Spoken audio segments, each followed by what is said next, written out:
You can hear 100% in field. Huge thing here. This is also an island. I mean, can you even see it 3D printed? Oh no, even play around. It's very nice. So we are in the lab. 40mm tube. Whoa. Be mine. All our different materials. How do you guys like this?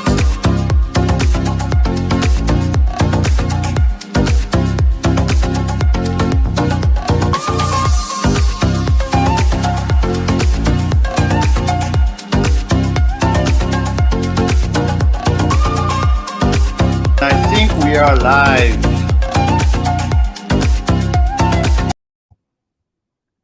What's up, everyone? Hey, non-fam, Bob. How are you guys? Bad Company, I know you're awesome. Muse, Sebastian, how's everyone? Let me get that awesomeness going. By the way, always forget. Always forget. I had to prepare some stuff just before the stream, so let me get that going. Let me bring some awesomeness. Slim Picking, how are you?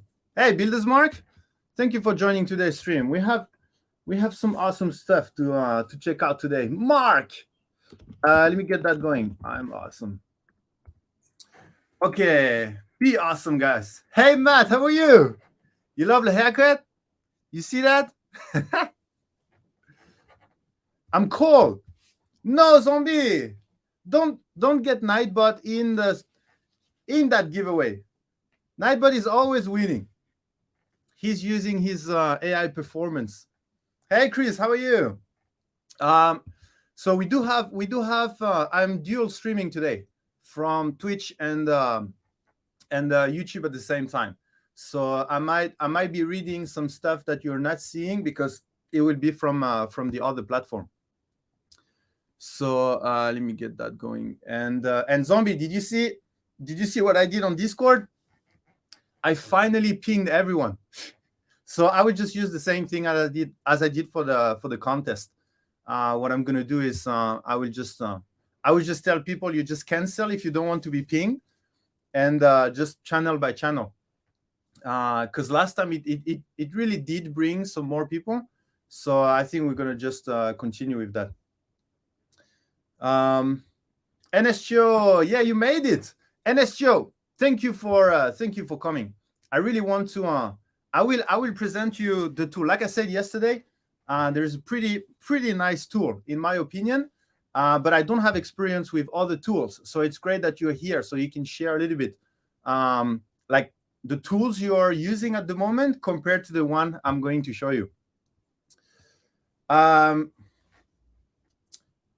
you been? I've been putting together a Polymaker discovery wall for showroom. Really, Matt? Oh, you have to share some pictures. There is. Do you know, Matt? You have some competition in Canada. Voxel Factory is putting together a pretty nice showroom as well.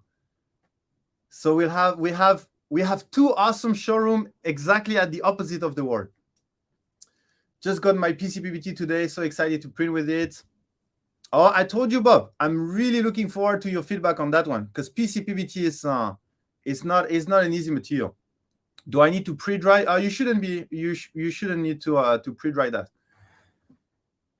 400 followers. Yeah, magnificent username. We are building the community slowly. So, guys, what are we going to do today? Did you see the title? Oh, actually, did you see in the chat? So on YouTube, it's on the YouTube. So I think there is much more people on Twitch, but on YouTube, there is the company that we are actually going to show off product from that just entered the chat. 3DQ.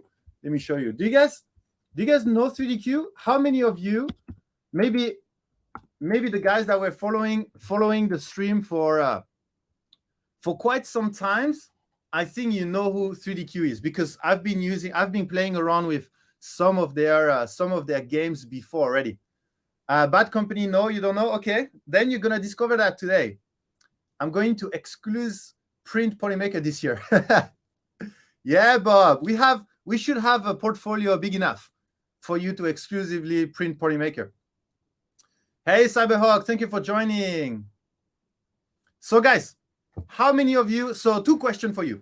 How many of you know this company, 3DQ, and how many of you are using management tool for your printer?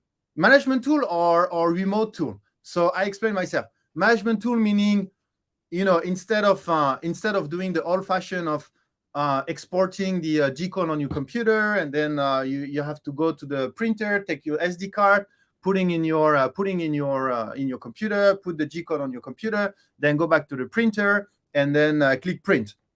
Okay, or try to put a bunch of file on the SD card, and then go to the computer, print, and when it's finished, whenever it's finished, you kind of put a timer on your watch or something like this. So that's the old-fashioned way, right? So how many of you are using a different way? So whatever tool you're using, how many of you are using a different way for managing all of this G-code, all of this print? So that's for one part. And for the remote part, how many of you have something that monitor the printer? So let's say something goes wrong, or it finished, or anything, any event that happened on the printer, then you have some kind of ways to know that. Or you just do the old-fashioned way, which means you put a timer every 10 minutes, and then every 10 minutes you go to the room, and then you check if the printer is printing. No experience here. No, I'm joking. I did do that. Back in the time, I had my timer every 15 minutes. Then I just go from my room to the other room to check if all the printer are printing. But I mean, that was 5 to 6 years ago. I hope you guys have different tools now. So let me catch up there. Oh, so that's nice. We have more people. I think it's because I dual stream on YouTube. I feel like we left YouTube a bit early, but I'm just so in love with the Twitch community. So Octoprints counts. Yeah. So what do you use Octoprint for? Do you use it to remotely send your G code to your printer, or do you use Octoprint for different? I don't know. I guess there is different plugins or stuff.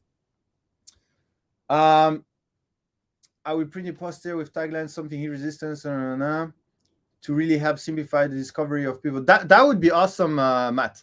I always wanted to have something physical to discover the product. You use remote Mintian Beagle. I don't know that I don't know that tool. So we're gonna compare. So please, when I'm showing the product, please make sure to is that this? Please make sure to tell me in the chat. How does that? So it's a camera.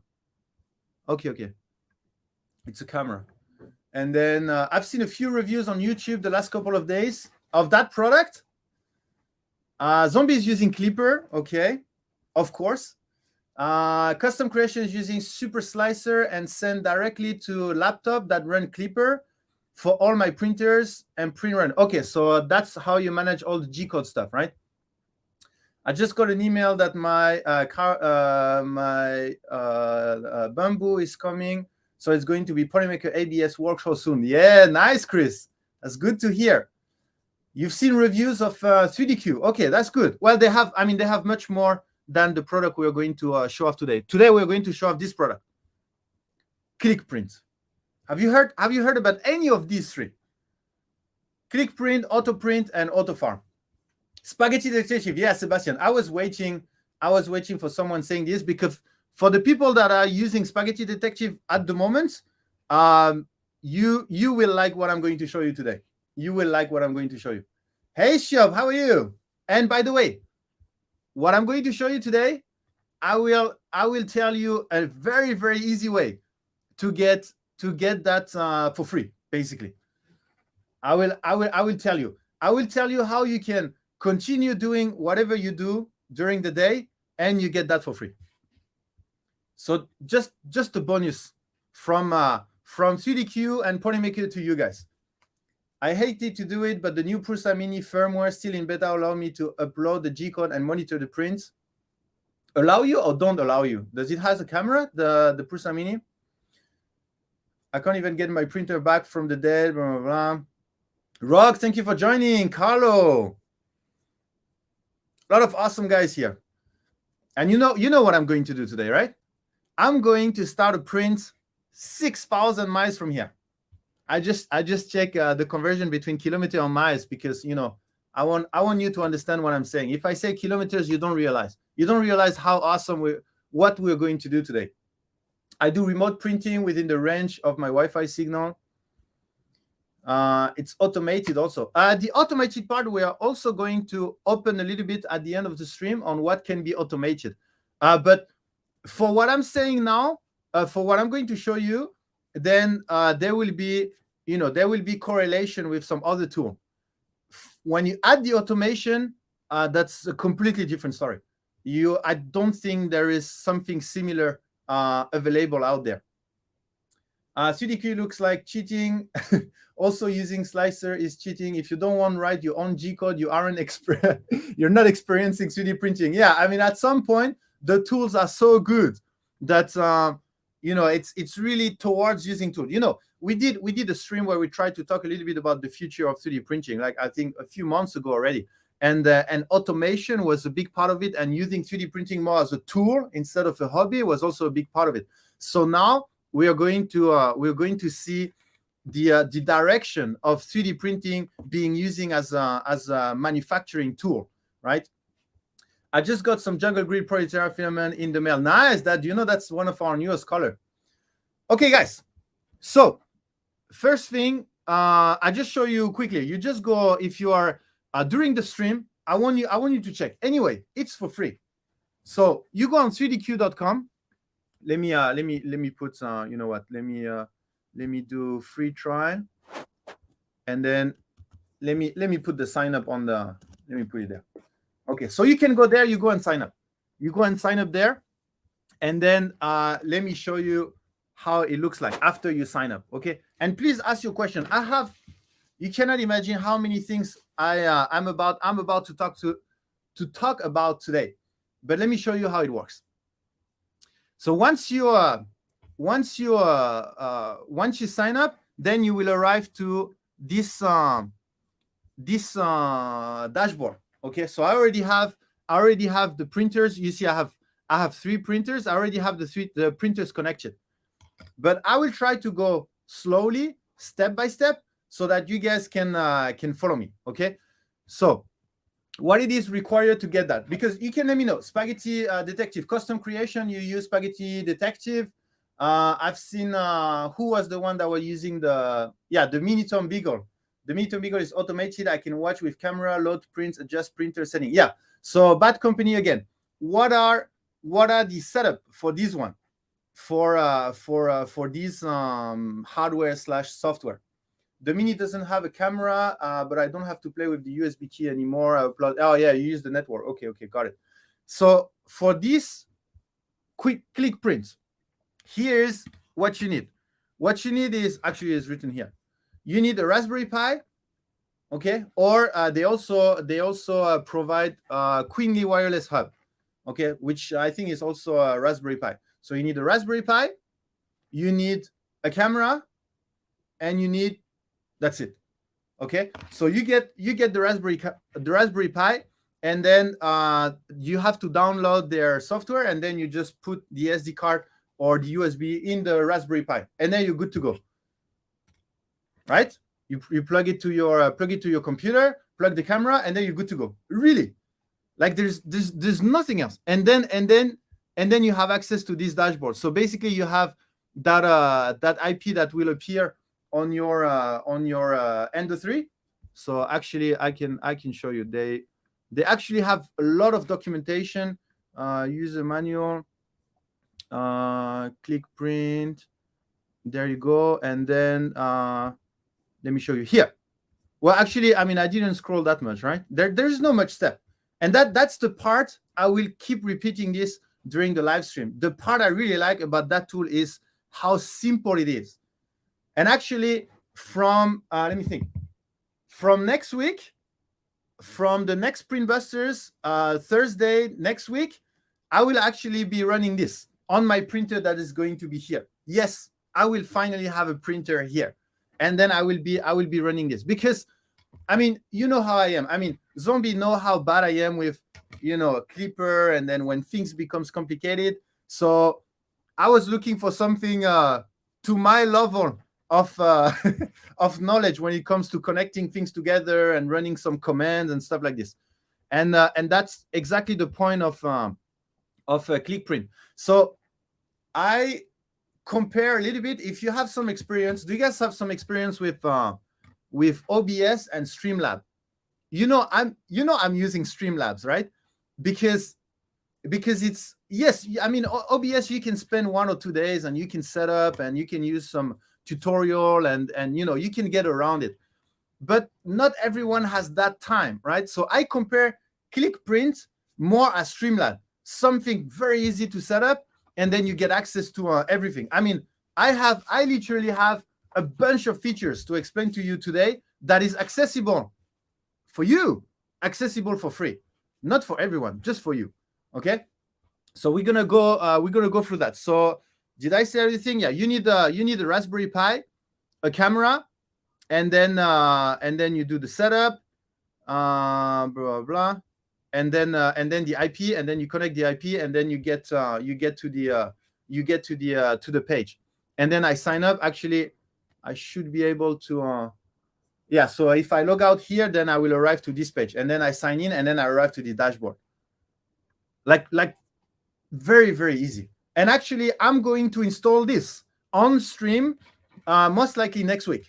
Okay, so if any of you wants to do the same, then get ready for next week, and then we just do all together. We do this, okay? And I'm going to start the print. I mean, I'm not joking. I'm connected to printer 6,000 miles from here, and I'm going to try to print. But let's try that. Sorry, I took some delay in the chat. It has SD cards. You can have files loaded on or logging from web. Okay, so directly from the camera. So the camera has everything, right? And to buy Raspberry Pi, you only need to sell a kidney. Yeah, that's true. That's true that Raspberry Pi now is not easy to get. So I would say, do you need the Raspberry Pi for example, if you have a custom creation, you have Spaghetti Detective, right? Do you need a Raspberry Pi also? Because yes, I agree that Raspberry, I mean, even me, I'm in China, I get it a bit cheaper than you guys. But still, I think it's not easy. Hey, Dmat, how are you? By the way, you have Steph 3DQ on Twitch is from 3DQ, and 3DQ automatic 3D printed and AI on YouTube is 3DQ. So if you have any questions, they will help to answer. Now, only if something could also clear the print from the bed. Whoa, Bad Company! You don't know that? Bad Company, you don't know what 3DQ has? Like what hardware they also have?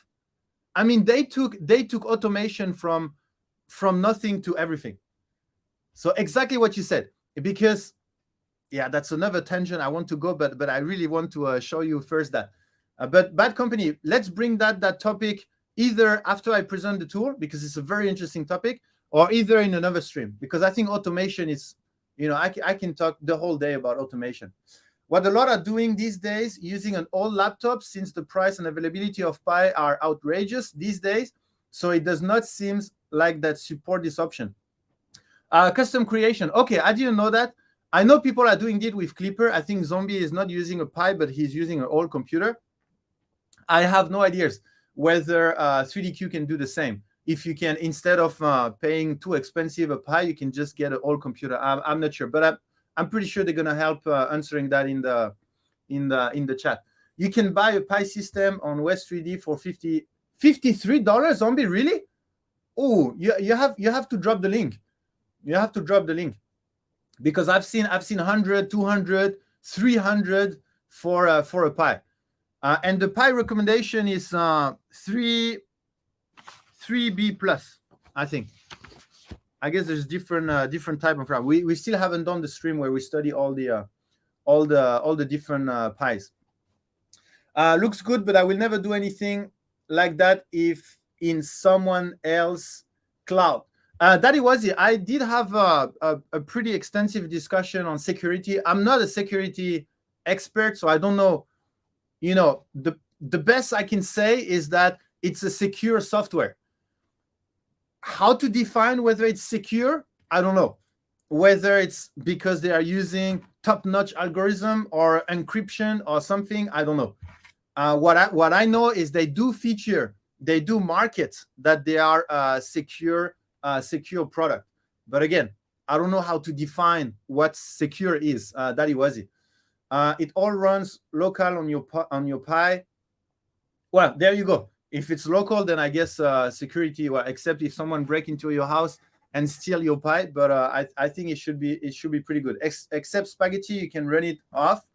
Okay, so the Spaghetti, the AI that we're seeing here, which I will get to it. Then I guess it's not using the cloud. Oh, it's so much better when we have the expert in the chat answering the question clearly. Thank you, Matteo and Stephanie. Let me catch up. Don't forget to be awesome, guys. Oh, by the way, I forgot to put the banner. Let me put the banner for to make sure you guys stay awesome. Let me put the banner in the bottom. There you go. What else do we have? If you need to remote in, it's a direct tunnel between your computer and the Pi, like a VPN. Okay, so you do have some explanation on how to define secure. So basically, you arrive on this dashboard. Okay, so what I'm gonna do first is I will show you. I will start a print. Okay, so let me go. So I have 3 printers here. I have the Signwinder, the Prusa, and the CR10. So let me go to the Prusa. So the Prusa is still printing something. Let me check if we have any free printer. Okay, so this one is free and this one is printing. So what we're gonna do is I'm going to cancel this print, and then we're gonna start again. Actually, you can see the good thing is, I mean, maybe they are not seeing it, but 6,000 miles away, I can see that there is some stringing. So I better cancel this one, and then what I'm gonna do is I will start a new Polymaker Scientist. So how about that? Then I can show you a little bit how it works. So let me cancel that first. Okay, so you can see I cancel. that's I feel it's crazy because I'm canceling the print. I can see it's canceling, but I know that in real, it's like 6,000 miles away from here. You have a printer that that did exactly what is. I don't know. I feel it's pretty awesome. So it's canceling now. And what we're gonna do is, so this is, whoa, you see, I have an automatic hand. You see my automation system?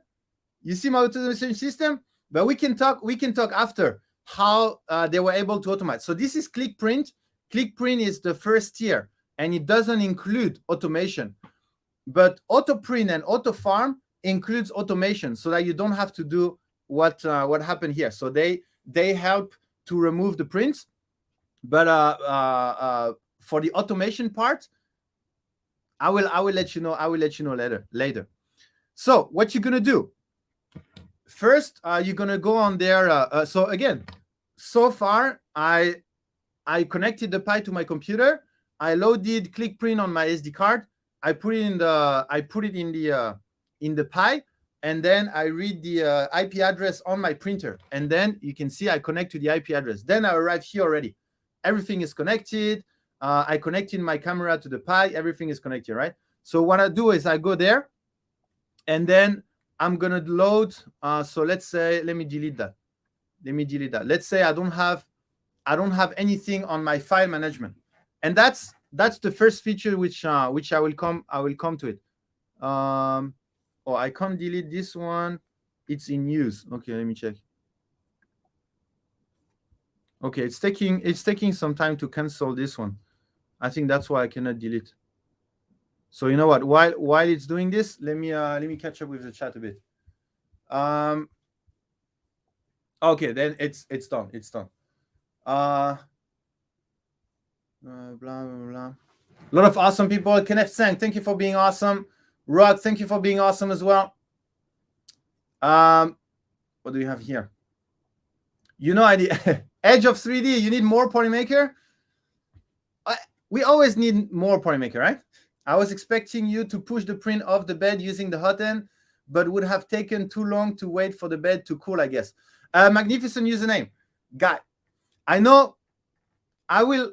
Do you mind if I pin that topic a bit, and then I will come back to it later, because they do have a different product that do exactly this, but that also need to be explained as a whole, the automation system. What I want to show you now is like the different features that you can get already with ClickPrint, and then we're gonna focus on the additional one we're gonna have after. Bad Company, haven't used any Polymaker yet. Well, let us know when you do use, and which one you use. Which one is going to be your first Polymaker product? A PLA, a PTG, one of the 12 formula of PLA, one of the 6 formula of PC. Okay, so what are we gonna do? So I think I should be able. Let me check. Do I have? Okay, so I don't have anything in my queue, and then I should be able to delete that guy here. No, I cannot delete. So let me show you how to upload something. You go on upload file, and then you just upload your. So this is for the Prusa. So if I go in my Prusa, then I have my Material Scientist, and then I just upload that one. But it's just gonna update this one. But I will show you after the folder, the file system they have, which you can let me know. Custom creation and the other one, I don't remember who was, whether, and the NSTO, whether you have this kind of file management, which I find it pretty cool. So you have the material scientist here, and then you go in home, and then you just start the print. And then you should be able to get started. Our polymaker scientist, 6,000 miles from here. Let's check. Let's check. Is that going to start? Am I going to start? How long does it take to send the information 6,000 miles away from here? How many seconds? How many minutes? Everything Plus Ultra. Thank you for being here. Can't you use Octoprint to do the same feature? Which feature? Everything Plus Ultra. Which feature? So it's doing cloud slicing. No, the slicing, what you import, Ian Douglas, what you import is G codes. So you first on the computer, you slice all your G code, and then you upload it on ClickPrint. You need to submit it to the I forgot. So actually, once this is the file management. So once you have all the G code here, you add to the queue, okay? And then yeah, there's also some awesome stuff. But let me just send it to the queue. You see the time lapse setting here? I mean, okay, let's send it to the queue. Okay, so now we have our queue, and I only have one job, so it was already picked up by the printer, and actually it already started. It should already be started. Let's see. Let me see. I just got on. Are you printing remotely? Yeah, I'm printing. Where are you based? Everything Plus Ultra. Where are you based? I'm based in Shanghai, and I'm printing in Canada. And I just checked 6,000 miles between here and Canada. How far, by the way, guys, for all of you, what is the furthest away from your printer you have started a print? You were able to start a print. How far? What's the furthest away? Clipper also has all of this. Yeah, you have to be precise, custom creation, so that we can discuss. I mean, it's a Polymaker stream, right? We're going into details here. Sebastian, 20 meters, 1 feet. I mean, 20 meters is not bad. 20 meter means you use an app or something. 1 feet, well, I guess your arm. I guess that's what you use. You should take a look at AutoFarm. It allows you to share a file system queue and plug multiple different. Yeah. So I know most of you guys have way more than one printer. And you guys are printing, like, how many parts do you guys print a day? I mean, I can use Octoprint and to use and start my print remotely from anywhere, Clipper, and do this also. And Octo Everywhere is an extension app for Octoprint, which lets you control it anywhere too. Everything Plus Ultra. Before you join, I think my main point of this was the simplicity. So what I compare it to is between OBS and Streamlabs. Streamlabs can do what OBS can do. OBS can do what Streamlabs can do, right? Everything that Streamlabs do, OBS can do. But the main difference is the simplicity. The simplicity of Streamlabs. Why so many people use Streamlabs if OBS can do everything? Why?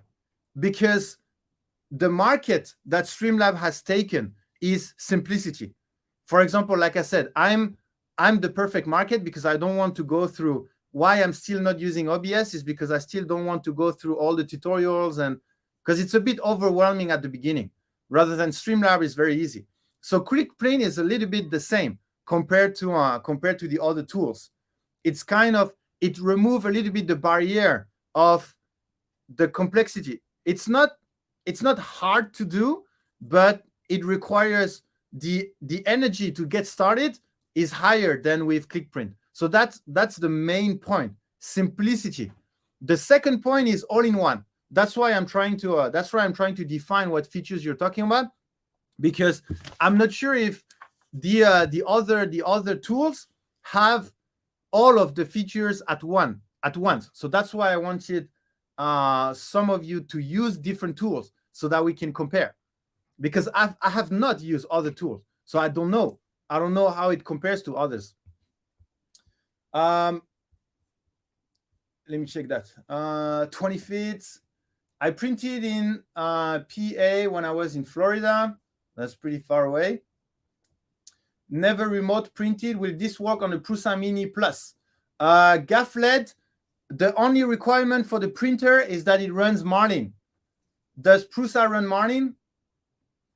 Yeah, I think so.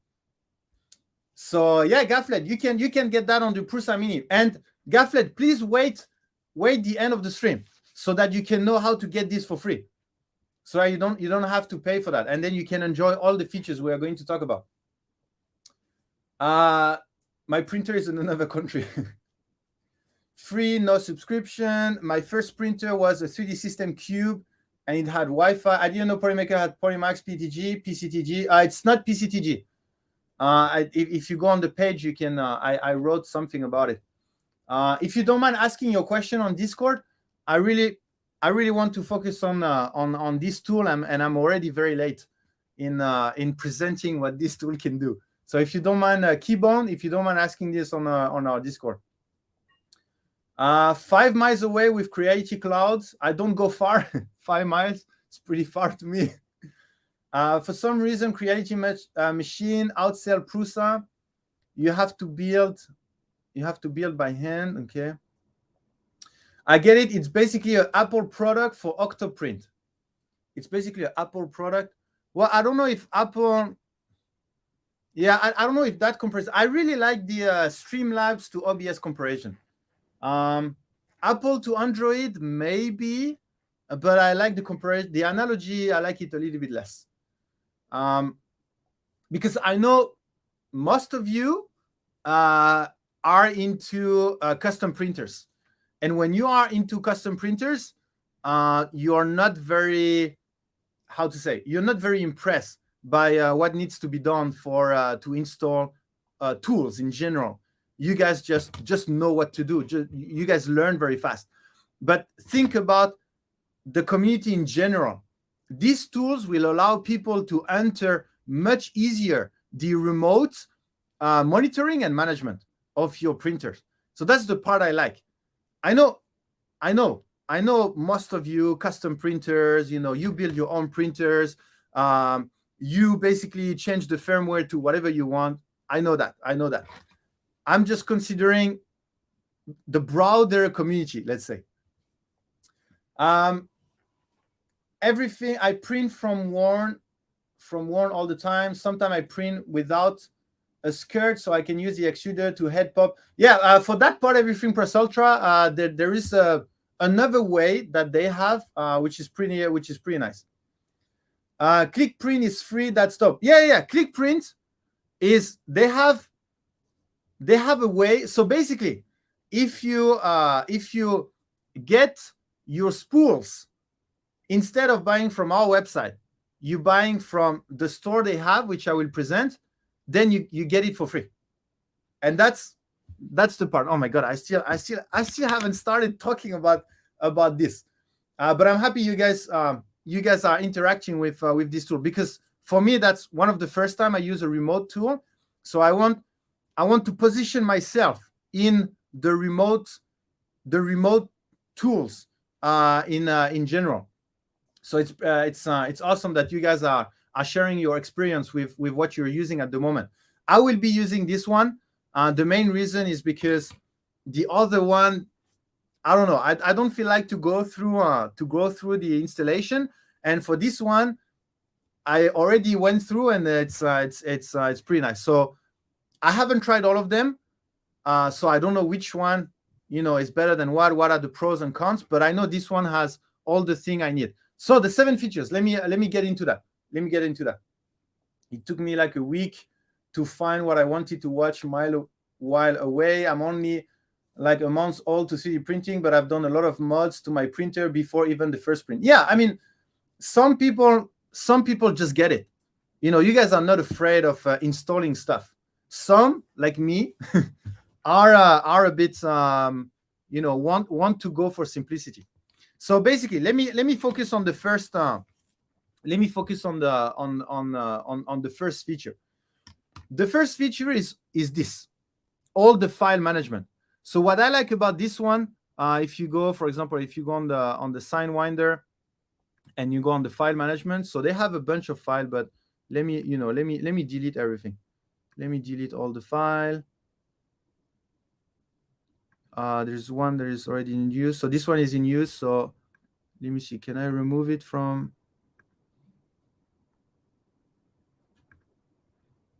No queue. Okay, and then let me delete this. I want to show you. Let me delete all my folders. Let me show you what you can do. Is there anyone that has the Etsy store? Like Etsy store, is there anyone that is using 3D printing to print stuff for business, like services, printing service? Yeah, printing service. Is there any of you that has a printing service, like Etsy or something like this? I always mess up everything. That's how I learn. Yeah, everything personal. We all know that. We all do the same. That's the only way we learn is, well, hopefully not burning your Raspberry Pi, because that's going to be an expensive learning curve. But yeah, how many of you has a printing service? Like, how many of you receive commission, like not commission, how do you call that? Receive orders, and then you have to print them and then you sell them.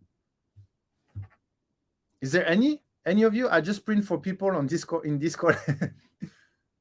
I do for cosplay props. Okay, so you do sell props, right? You receive some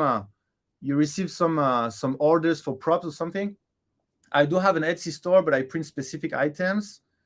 I'm starting an Etsy store this week. Okay. So there is, there is some people that does printing NDA count? Yeah, it also counts. Well, you won't be able to talk about it, but that's a printing service. Made some nice and pre-ordered the bamboo, the bamboo or the Bambi. I have an Etsy, but only have one file I designed so far. Okay, so there is a couple of people that do that. So the idea behind the file management is to have all your G codes. So let's say you have an Etsy store, okay, and you are selling I don't know, you're selling 8 models. So one of the thing is the bulk upload. Okay, so let me know. So if I go on my SignWinder, so I have all of this G code, and I can upload it, all of them, in bulk.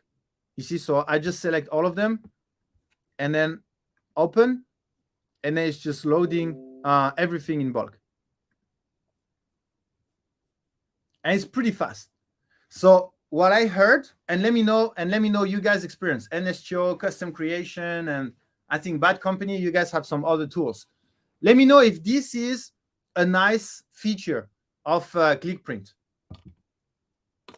Like the fact that because I don't have a printing service, so I don't have that particular experience of bulk importing, etc. But I can understand that this feature can be a nice touch. It's not like the features of that's the big differentiation point, blah blah. But I do understand that this can be a nice feature for the tool. You have a bunch of files, and then you import everything. Okay, so that's one part of the file management. Other than file format preference on the machine, is there any difference from STL to G code? Other than file format preference on the machine, is there any difference? The Bad Company. So if you're asking the difference between STL and G code, STL is the 3D model that is composed of basically triangle mesh. Okay, so it's a 3D model basically. and the G code is a line of command. And usually you take the STL, you put it in the slicer, and you ask the slicer to slice that part in different layer, and each layer it will tell how the nozzle needs to move in order to create the layer. And then you go to the next layer, and then it does this, it do the outline, then infill, next layer, etc. So the G code is all the information that is used in order to create that 3D model. So that's the main difference. Does one give a better print than the other? No. So STL, you won't be able to put an STL in a printer. So the STL has to be sliced. And this what you put on ClickPrint is the G code. So it's the line of command for your printer. You don't put the STL. The STL goes into the slicer, you slice it, and then you get a G code. And then that G code is the thing that's going to go. You have to STL to Ender3. No, even the Ender3, you don't put an STL in the Ender3. You put a G code. Well, at least, except if they did a big update yesterday. But I don't think so. I think you definitely, TBU Bad Company, you definitely put a G code. Because the STL, there's no command. The G code is the language the printer understands to make an STL model. Make that STL models, yeah. Okay, so that's the bulk. And then let's say you have, you have categories of your print. For example, how are you guys? Is there? I think some of you are printing the def racers, right? The def racer for Earth. So you have a bunch of parts, or I'm pretty sure most of you have the Voron parts. So what you can do is this: you can create a folder that says Voron parts. Okay, so you have sliced all your Voron parts, and then you put it here, Voron parts. Okay, so you put your Voron parts. Okay, you're good to go. And then let's say my def racer. Okay, I have my def racer there. There you go. So what you're gonna do is you're gonna select, for example, these. So let's say all of these are my def racer's parts. Okay, so what we're gonna do, I'm going to move it to the def racer. Okay, so I'm going to move this file, and then for my Voron, so this is my Voron, this is my Voron part, this is my stealth burner, and this is my brackets for the Voron, and then I move it to the Voron part. Okay, so that's kind of the folder system. So you have all the folder with the different G code. Okay, so one part I like now, and because this, I mean, you can decide to do that on your computer, right? You can decide to have the folders on your computer. Now here's the thing: your computer cannot do that. Your computer cannot do this. Let's say this is. Let me rename that. Let me rename it. Let's say this is my Voron. I mean, what is your favorite Voron? How many Voron there's? I think there's the 0.1, right? Is that a Voron? What 2.4, 0.1, this kind of thing, right? 0.1. So this is Voron 0.1 parts. And let's say you have another one that is called Voron. Okay, Trident. Let's go for the Trident. You have the Voron Trident parts. Okay. Now I'm going to put some files, but let's say you have a file from the Voron 0.1 that is shared with the Voron Trident. So it's basically the same part. Then what do you do? What do you do on your computer? Well, what you can do here is you put the file from the Trident, right? So the specific file from the Trident. Then you move it to the Trident part, and you can go in the Voron part, and then you can select the part that they share together, and then you move it to the Trident part, and you keep the original file in the current folder. So you copy them, and it's not like a copy and paste. What's gonna happen is if you change this STL, this G code. Sorry, I need to drink a little bit. if you change this G code, it's basically the same on all the folders. So it's going to only update one. It's like a tagging system. So you have the folders here, but they can share G codes between folders, but it's actually one G code. You don't copy paste the same G code every time. And then if you have to update that G code because you have, I don't know, maybe you have you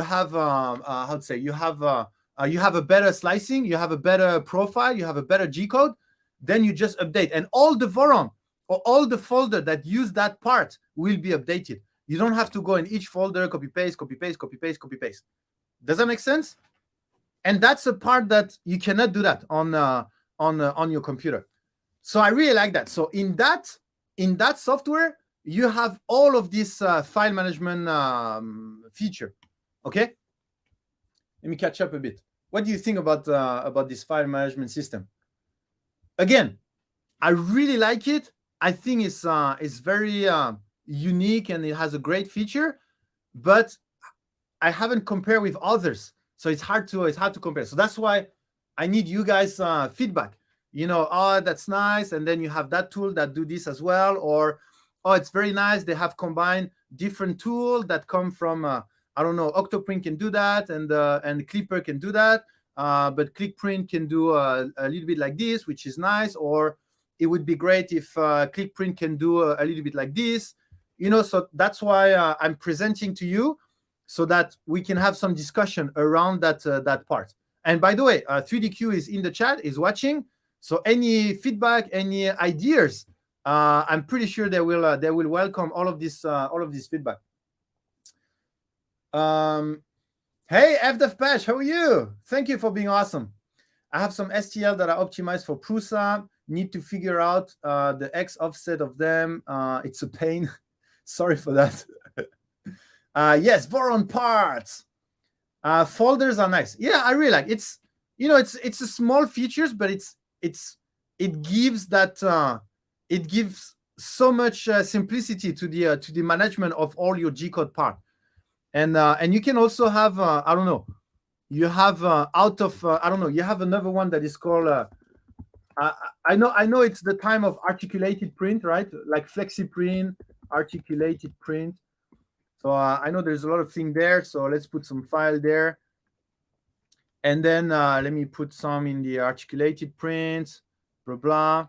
And then obviously you guys all have the NT-Toys, right? And don't ask me what is NT-Toys. Don't ask me that. I will be very disappointed if you ask me what is NT-Toys. And you go and then you put this one, this one, this one, and this one. You just move to the NT-Toys. Okay, let's say you have your bunch of things, but you have some stuff that you like to print. I don't know, for example, the swatches, the color swatch that you print all the time, the Benchy for your test, the calibration test, or this kind of thing. You can go in this and then you can select, okay, so this is my calibration test. This is my articulated Benchy, and this is my test for warping. And then you have your favorite here. All your favorite print that you print all the time. Does that make sense? So that's, I think, let me check. That's basically feature number one. What I consider feature number one. Oh my God, it's almost 1 hour of stream and I'm only at feature number one. But that's G code file management, okay? Which I really like. I personally really like. And let me know your feedback on this. Well, look at what the cats dragged in. Hey, Kay Schaffer, how are you? Don't forget to be awesome. Yeah, you are. Still haven't broke down and did the fan upgrade. So many fan head. There can only be one. Highlander. You can become. Hey, Buana, how are you? Oh, Buana, I think. Oh, you know what, Buana, I'm late in the chat, so I hope you're still there. But Buana, I think you will like that tool. You have to look at that too, because I know you're printing a lot. I know you have an Etsy store. I know you have. How do you manage all your G code and stuff? What do you use at the moment? And if you're looking, Boana, if you're looking for a management tool for your G-code, remote management and monitoring, if you want to monitor all your prints, then let me know. I can show you this. The one I'm showing is perfect for you, basically. And it's for free. I will show you the way to get it for free. Genia Show, what is Antitoys? No! When new Antitoys? Yeah, FDAF patch. That's a better question. When are we going to have a new one? Your swatch truck. Yeah. For example, if you have the swatch truck from Zombie, then, which you have to print, by the way, then you have to put it in your favorite. How does it handle multiple printers? Bob, we're gonna talk that when we're gonna talk about the auto print and the auto farm. That are the other one. Click print is for one printer. It's to manage, to remotely manage and monitor one printer. And then if you want to have multiple one, then you have to upgrade to auto print. And then auto print can do more. And then auto farm can basically, I think maybe Boana has 4 or 5 printers, if I remember well.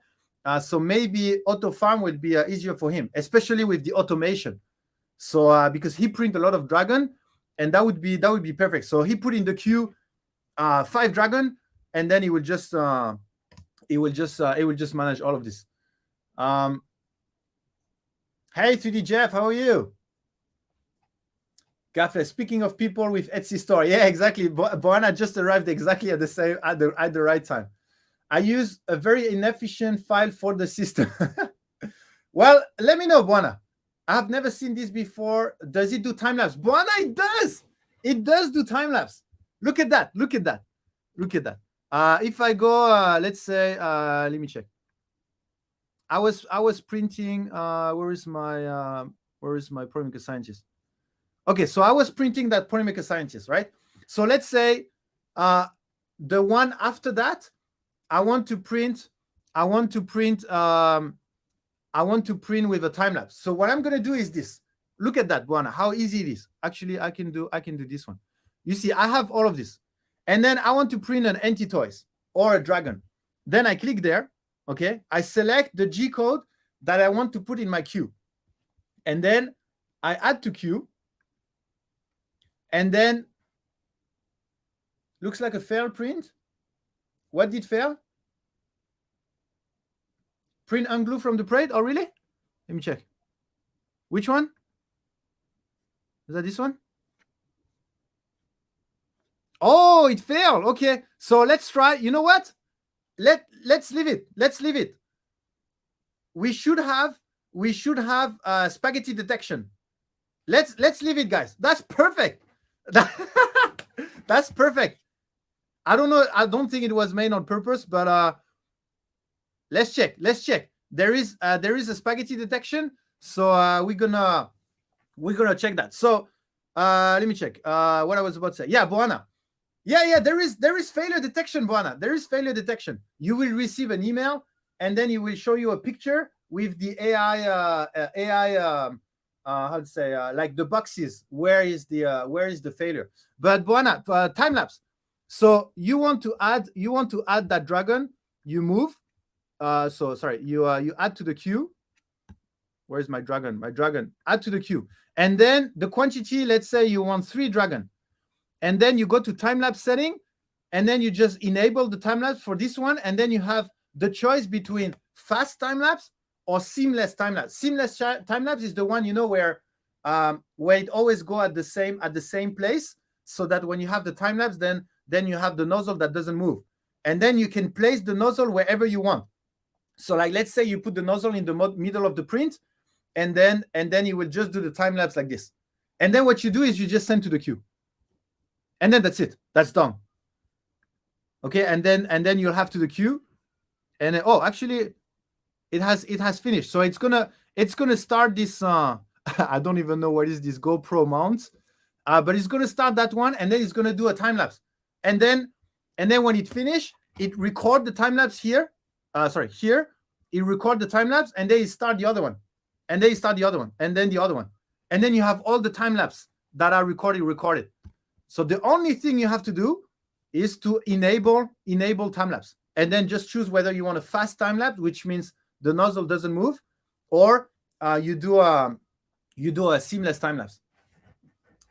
I need to try this. Yeah, Boana, I knew this one was a good tool for your process at the moment. And if you need a further introduction, let me know. Let me know, Boana, because I'm going to install that next week. Next week, I'm going to install this on my own printer, because right now, check this, Boana. What I'm doing right now is I'm printing in Canada. I mean, I'm based in Shanghai. I'm printing in Canada, 6,000 miles from here. So anyway, I will install it on my printer here on my local network, and then that's how we're gonna do that. Okay, did I miss some awesome stuff in the chat? Let me check. Let me check. Bildersmark, did you see the info from Sunro about film? Yeah, Bildersmark. Sorry, I haven't answered yet because I wanted to talk about this on Thursday during the Print Busters. But sorry, I forgot to answer. But you're amazing, Bildersmark, to get this information. And actually, it's gonna be funny when we're gonna review this information, because I had a look already. Thank you so much, Bildersmark. Hi there, Nick. Hi, Kay. Hi, Kay. Kay is not a Men in Black agent. Are you Kay? Speaking of people with Etsy channel, yeah, blah, blah, blah. I got that one. Awesome. So I can see this becoming very popular. Yeah, definitely. Oh, look at that. So let me check if I receive an email. Let me check. Let me go into my email. It's the first time I'm so happy that the print is failing. So let me check. Let me check my email. Where is my email? Let me check.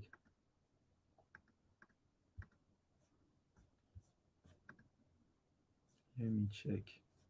Which email did I put already? Polymaker.com, right?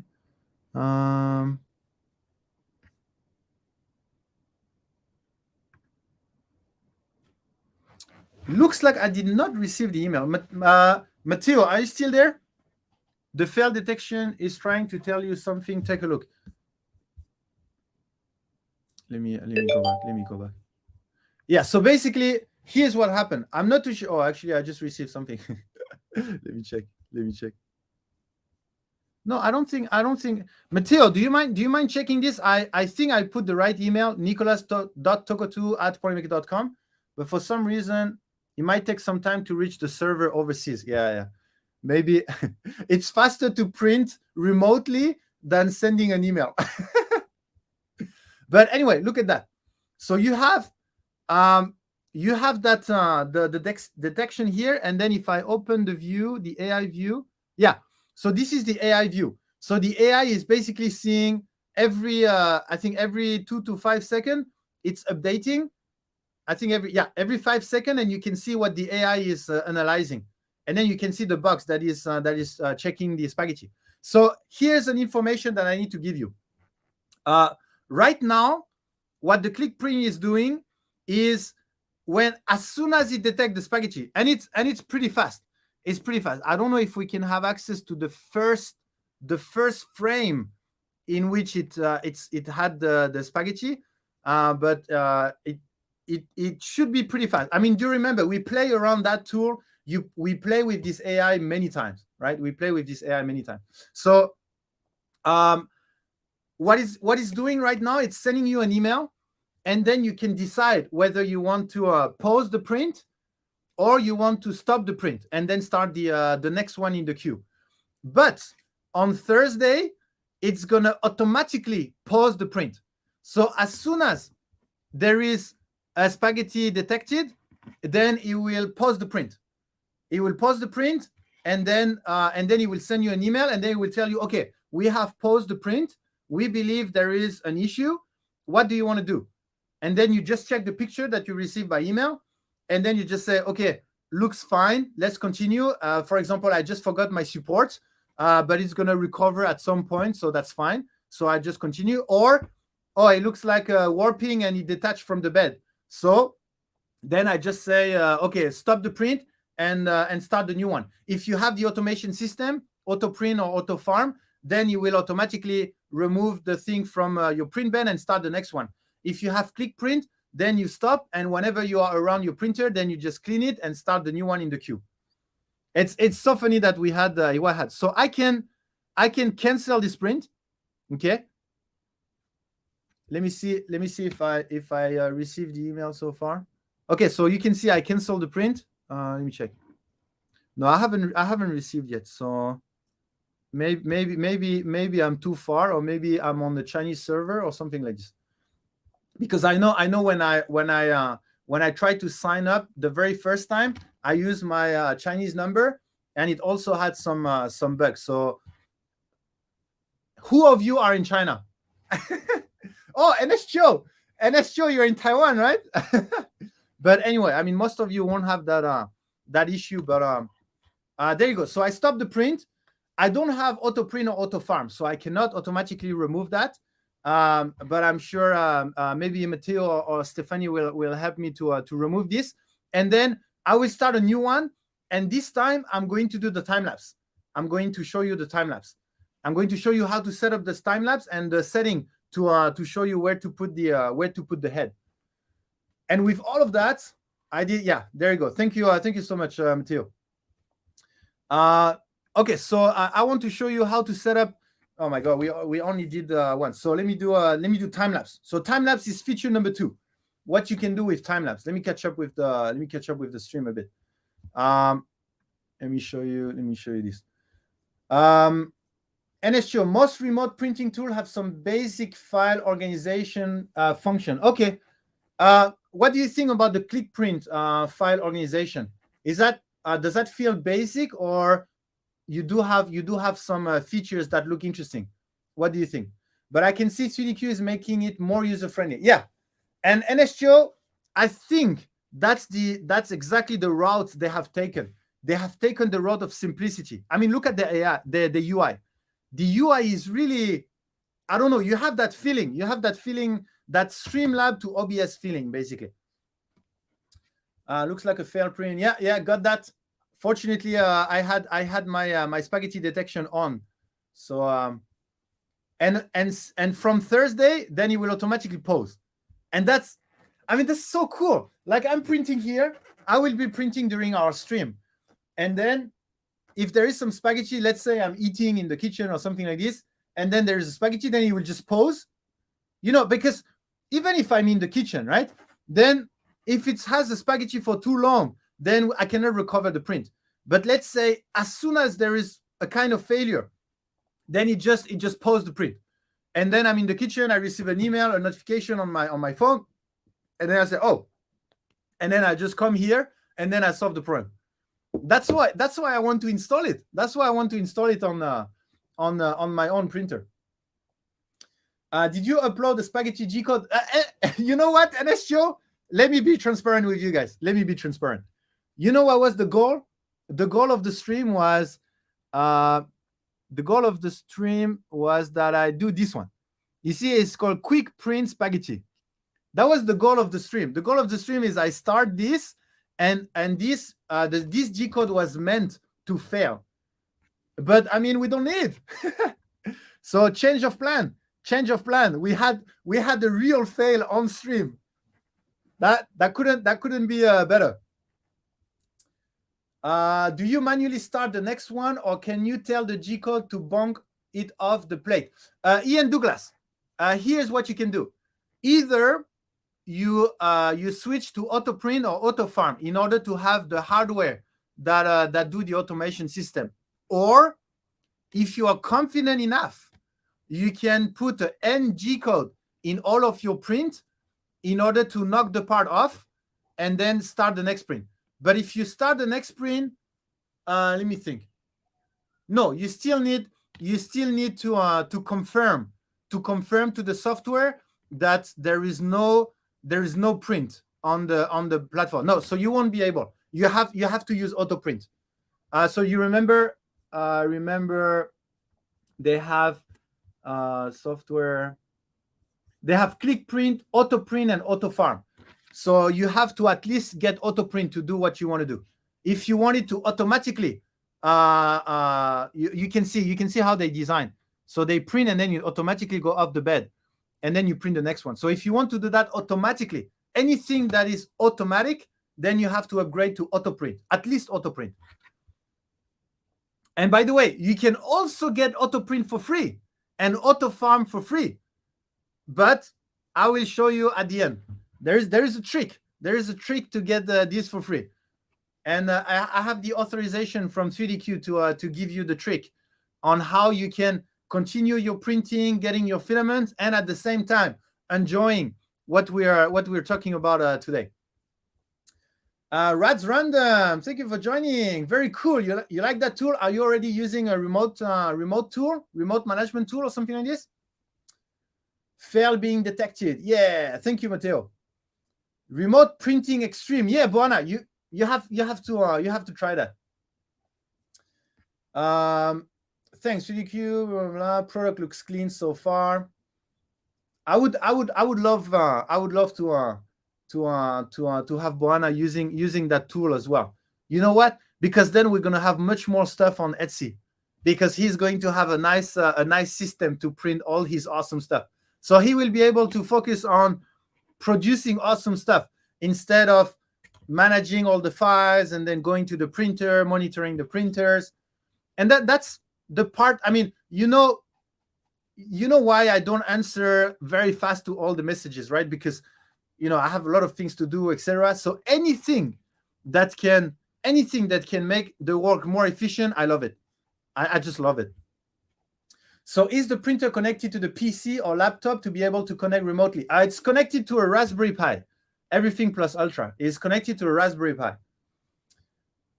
Spaghetti alert, yeah. Go back to the interface. It mentioned that the statue is failing. Yeah, Cyberhawk. Oh, am I that late in the chat? Okay, let me go fast paced. Look, there's a Polymaker deal. How convenient. Yeah, Buana. Was it made on purpose? I've never said I'm glad print failed. Good demo. Yeah, good for the demo. Exactly, Rads Random. I still don't know what the anti-toys, but glad you see you are on YouTube also. Oh, for real? Jenna, for real? You don't know what anti-toys is? Oh, no. You go on printables.com. You go on Polymaker. I thought you were joking. Sorry, I thought you were joking. You go on Polymaker. You go on 3D Model and look at all of these anti-toys. Look at how beautiful it is. So you know what? I think there is 35 animals. You download all the 35 animals. You slice them. You bulk import on 3DQ. On Click Print, you put them to the queue and you print all of them. I thought Polymaker only stream on Twitch now, but it's on YouTube. Yeah, today I wanted to do a bit of a dual stream because I really wanted people to discover this tool.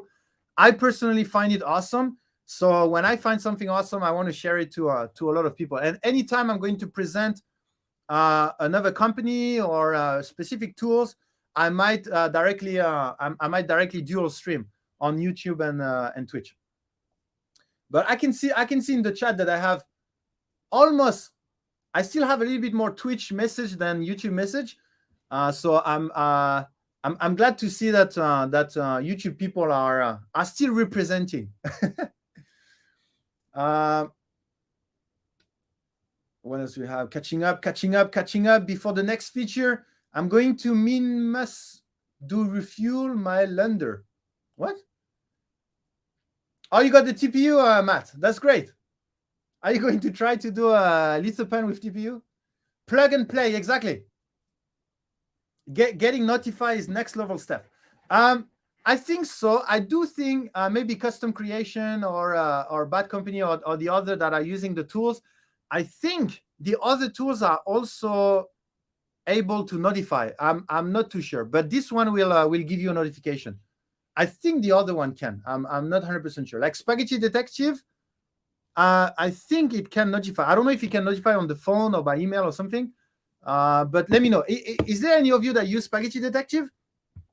So basically, all what you have here is all in one, right? So, well, we only talk about 2 features so far, but the G-code file management and the Spaghetti detection, which Spaghetti detection, the time lapse is all in one. but I still haven't started to talk about them. We just saw how it works. So there is a spaghetti G-code, no need to use it now. Yeah, exactly, Nesho.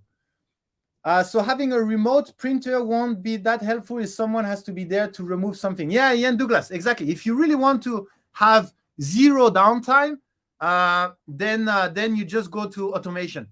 This is remote monitoring and management, but it's not automation. So that's why it's called Click Print, and the other one is called Auto Print and Auto Farm, because the other one is focused on automation. Beagle camera, no fail detection. Okay, so Beagle camera. So what does Beagle camera does? Does it do?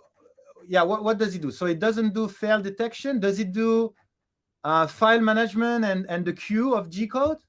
Beagle, because I've seen Beagle camera in. I've seen different people using it, but I'm not too sure what it does. I mean, I know it showed the print, or maybe it does time lapse. Maybe it does time lapse.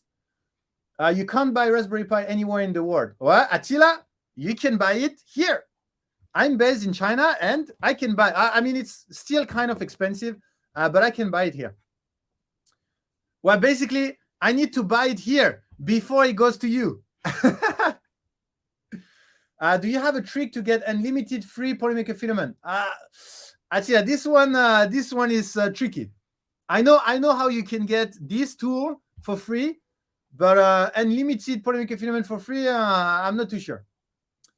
Genasio, your animal for the polytera. Yeah, Genasio, exactly. That's the anti-toys. Catching up. So would Click Print from upon a G-code that would repeatedly pop off the parts, rehome the start the new print on its own? No, Builder's Mark. So what it does is, if you have a queue of G-code, and if one G-code is finished, then you have to manually click to start the other one. Even if you have an automatic system that removes the print, you still have to click to get the other one for Click Print. Maybe that's why it's called Click Print, because you still have to click. It's not automatic. You have to click. But if you have one G-code, and in that G-code, you have multiple parts that are automatically pop off the bed, etc., then it will just run that G-code. And then once you finish that G-code, then you will manually click to start another G-code that might have multiple models inside. So it's running G-code by G-code. So you can do that, Builder's Mark. Does it work with? But to be honest, I mean, you just have to upgrade to auto print, and from what I'm going to show you how to get it for free, if not for nothing. So you're gonna saw that. But I mean, to be honest, look at the pricing. I mean, look at the pricing. I mean, this, we're talking about $5 per month for all what I just explained, and I haven't finished. I mean, even if I didn't have the trick, it definitely worth it. It definitely worth it. And I haven't finished. If you have an Etsy store, if you're selling, if you have a printing business, if you're basically doing printing service, like a business out of your printer, $5 a month to get these features is nothing. To be honest, is really nothing. But that doesn't prevent me to show you some ways, because maybe you are interested in auto print, maybe auto farm, who knows? Automatic. I think the Spaghetti Detective has a phone app, and it can send emails for notification too. Okay. So Spaghetti Detective also have the notification. The camera, night vision print from phone or web, night vision and time lapse. Oh, okay. So the Beagle do night vision and time lapse. You can control the bed movement from the app also. Okay, so you do have. So do you have like the G-code control panel, which Click Print has? So we're gonna check that. Load the file, print remote. Okay. Time lapse too. Okay. Load camera SD with all the G-code. Okay, so you put the G-code on the SD card, and instead of putting on the printer, you put it on the camera, right? That's how the Beagle works. Use his locator and set up alarm. Okay. We also import 3DQ was what I was looking for when I wanted to watch my printer. Okay, great. Well, if you have some question, if you don't want to make the purchase yet for this software, because if you have a camera already, then you just need to get maybe you need to get the Raspberry Pi. Maybe bad company, maybe you don't have the Raspberry Pi, right? But okay, if you see, it seems that ClickPrint has a few more features than the Beagle, if I'm not mistaken. So if you feel that these features are good enough to go from the Beagle to ClickPrint, then there you go. I'm happy that I can present the tool. And I haven't finished. So let's go to the next one. So the next one is, let's do one quick. The spaghetti detection, we already saw that. So let's go a little bit more into details in the spaghetti detection. What does it have? So basically, it's an AI. Okay. So for example, if I go, am I printing something here? Okay, I'm printing something here. So I'm going to send a photo. Okay. And then every time I click here, you can see the bar here is highlighting, right? And there is nothing that is going on. So actually, you know what? Maybe I can try. Let me try here. Let me test. So every time I click here, it's basically testing if there is any spaghetti. So nothing is happening. So it's fine. And then you can adjust the sensitivity here. So let me, for example, with this one, the sensitivity is because depending on the camera you're using, you may have more or less lighting. You may have, I don't know, like a messy background or something like this. So you will have to adjust the sensitivity in order for the AI to not false detect something or detect something that is not there. Okay, so that's how the sensitivity works. So let's say if I put full sensitivity, yeah, so here, good lighting, clean background. So even at full sensitivity, it doesn't detect anything. And maybe if I do that, yeah, it doesn't detect anything. Let me try the other one. So for example, here I have a clean background. Yeah, still. Yeah, so the AI is pretty smart. It doesn't detect anything. Let me try here. If I put full sensitivity, yeah, it doesn't detect anything. So which means if I open the AI here, oh, it's too sensitive now. You see? Now I put it too sensitive and it thought that there is a fail. And let's open the AI view to check where he thinks there is a fail. So if there is no box, okay, there's no fail. So let me put it a little bit more sensitive. Let me put it extra sensitive. And let's have a look. So now it's extra sensitive. So let's see if there is some box appearing. But I mean, you remember that tool?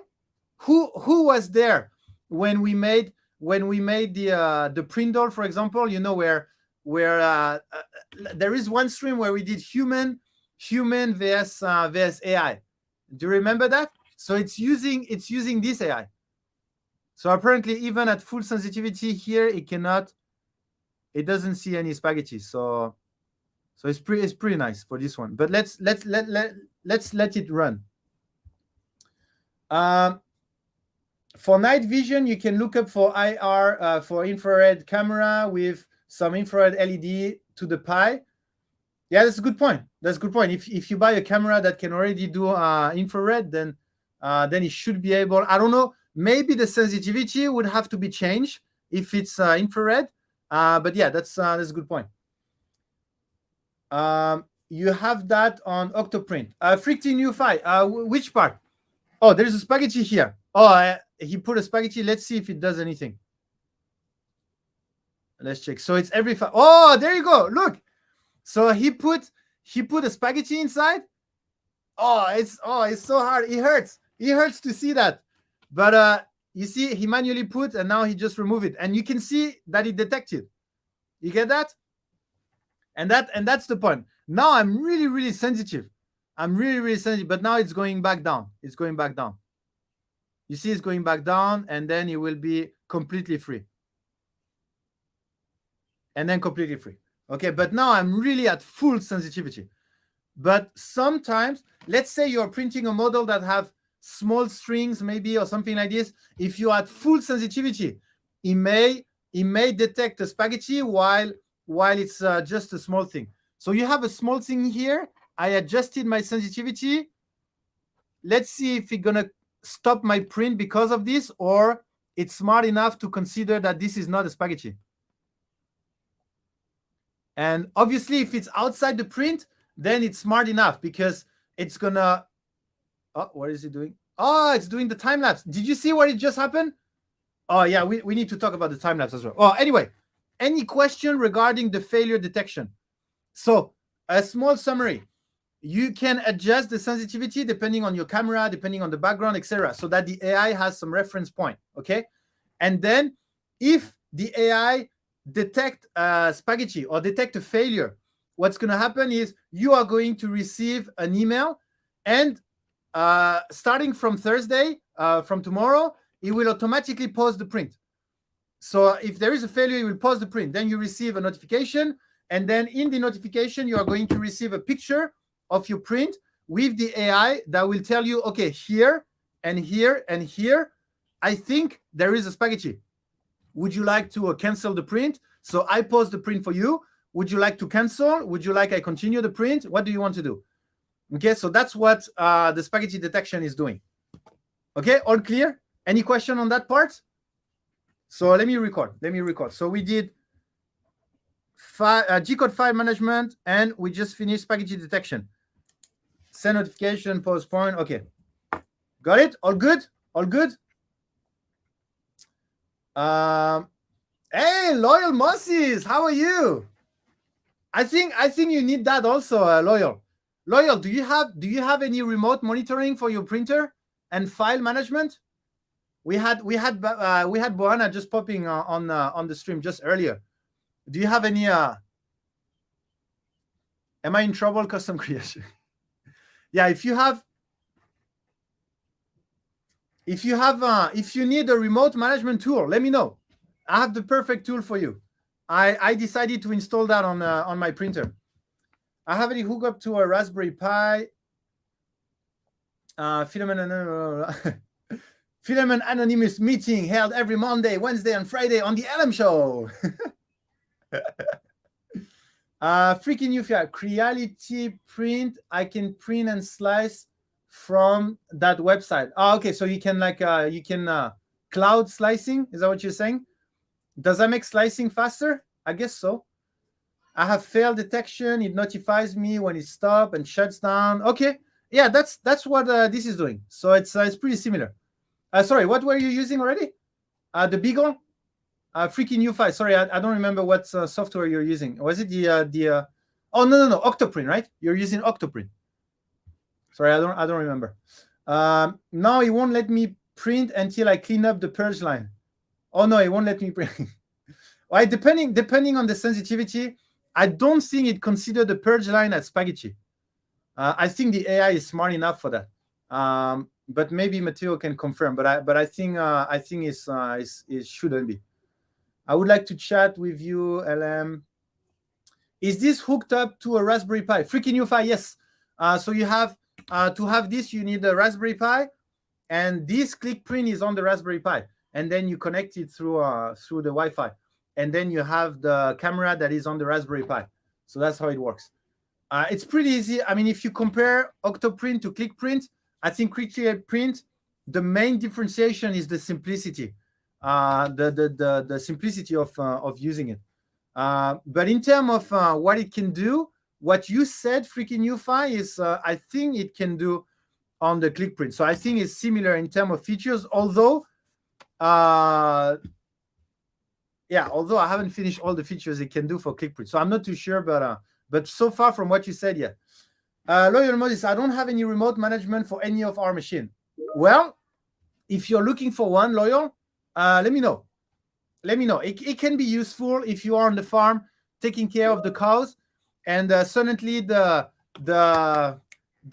helmet is failing in the middle. Instead of coming back with a big 500-gram mess of spaghetti of wasted filament, then you will be able to receive a notification, and then it will automatically pause your printer. And it's very easy to install. because I know that if you have a fail for a helmet, that's very costly in terms of filament. I mean, you have 2 tons of filament, so maybe it's negligible for you. But for most of the people, failing a helmet, that's straight to the heart. That's an arrow straight to the heart. Yeah, cloud, but also Octoprint on the Raspberry Pi. Okay, got it. Blah, blah, blah, blah. I think it's the same thing as that, but it's so cool though. Yeah, I think features can be similar. It's just like freaking UFI. Sorry. Like I said at the beginning of the stream, I really like the analogy between the OBS. Octoprint is OBS. What is Streamlab? So ClickPrint is to OBS what ClickPrint is to Octoprint. So that's how I like to do the analogy. So it's very, very sleek, very nice design. The UI is great. You have all the features in one place. Very simple to use, simple installation. That's a little bit. I've never used Octoprint. I cannot directly compare. I cannot share my own experience. But I mean, I've seen many people use Octoprint, right? So I've seen them using them. I see the UI. I see that they need to import a couple of plugins, etc. So that's the comparison I like. I like to make that comparison. Does it notify when the print is done? Yeah, I think it notifies, and it also emails me. Can Octoprint go to OBS? No, sorry, I'm freaking you out. What I was saying is OBS is a streaming tool, but it's a little bit overwhelming. And Streamlabs is a streaming tool, but it's very easy to use. And Octoprint is a remote management tool for your printer and monitoring, but it's sometimes a bit overwhelming. And ClickPrint is also a remote tool, but it's much easier to use. Sorry, that's the analogy I want you to do. Okay, next is the time lapse. Okay, let me talk about the time lapse. So when Boana was there, we talked a little bit about Claro. No, the giveaway is still there. So don't forget to be awesome. If you go to the you go to the favorite, for example, and then you're gonna put a print. So like I just showed you, when you add to the queue, you can ask him to do a time lapse. Okay, so you go to time lapse and you can say, okay, for this print, I want a time lapse. And then for that print, I don't want, for that print, I want, for that print, I want, etc. Okay, and then you can decide whether it's fast and seamless. And like I said, seamless means the nozzle is going to move to a certain position all the time before taking the snapshot, so that you can have a very clean, seamless time lapse. Okay, so that's the time lapse feature, which is a great feature. And you can set up maybe setting. Okay, so you have the time lapse setting. So here you can tell the time lapse where to go. You can tell the hot end where to go if you're using the seamless setting. So if you want a time lapse of your print, if you want a time lapse of your print, but you don't want the nozzle to be on the corner. You want the nozzle to be on top of your print, so that you have a nice time lapse of the nozzle building up the print. Then you can select, I don't know, you can change this number for the nozzle to park in the middle, for example. Okay, so that's the time lapse setting that I really like. And then, wait, there's more. The last thing is, when you check out, check this. Did you see that? Did you see that? Did you notice anything different? So now he's doing the time lapse, right? And then I told him to go on the front left corner. Okay, and did you see any difference when it goes to the front end corner? Let's see when he's going to go back there. He's going to go, and let me know if you see any difference.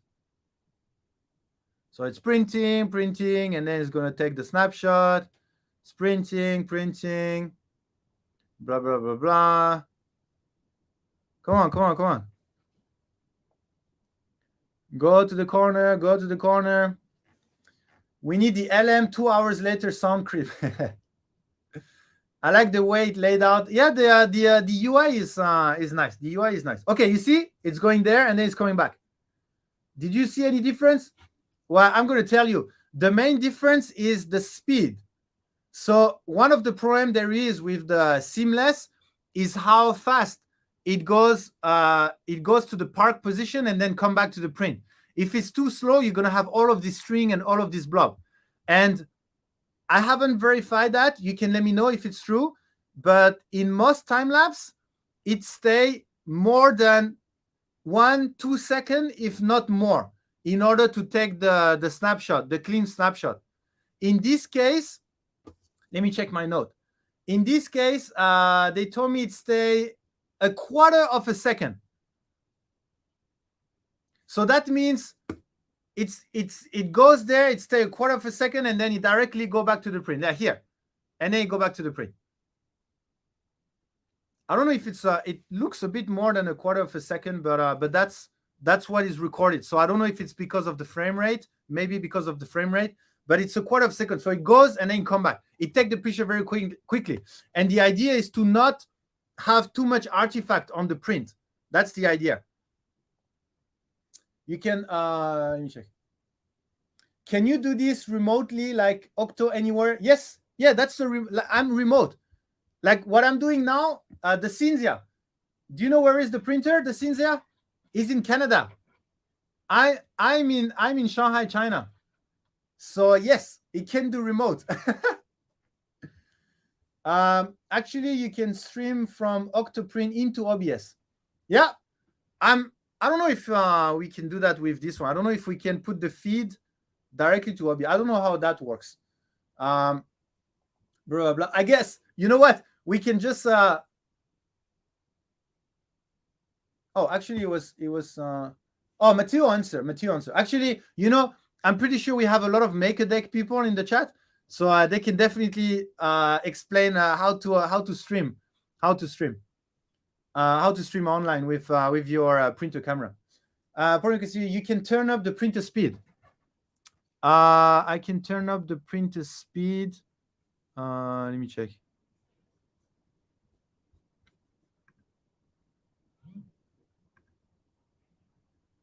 You mean with a G-code?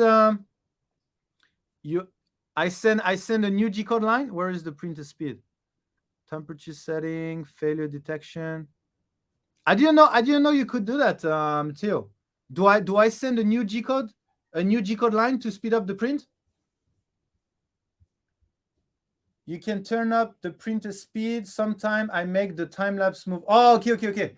So you can decide. Okay. Sometime I make the time lapse move 300 millimeter per second. Yeah. So it's all about what travel speed your printer is about to is able to handle.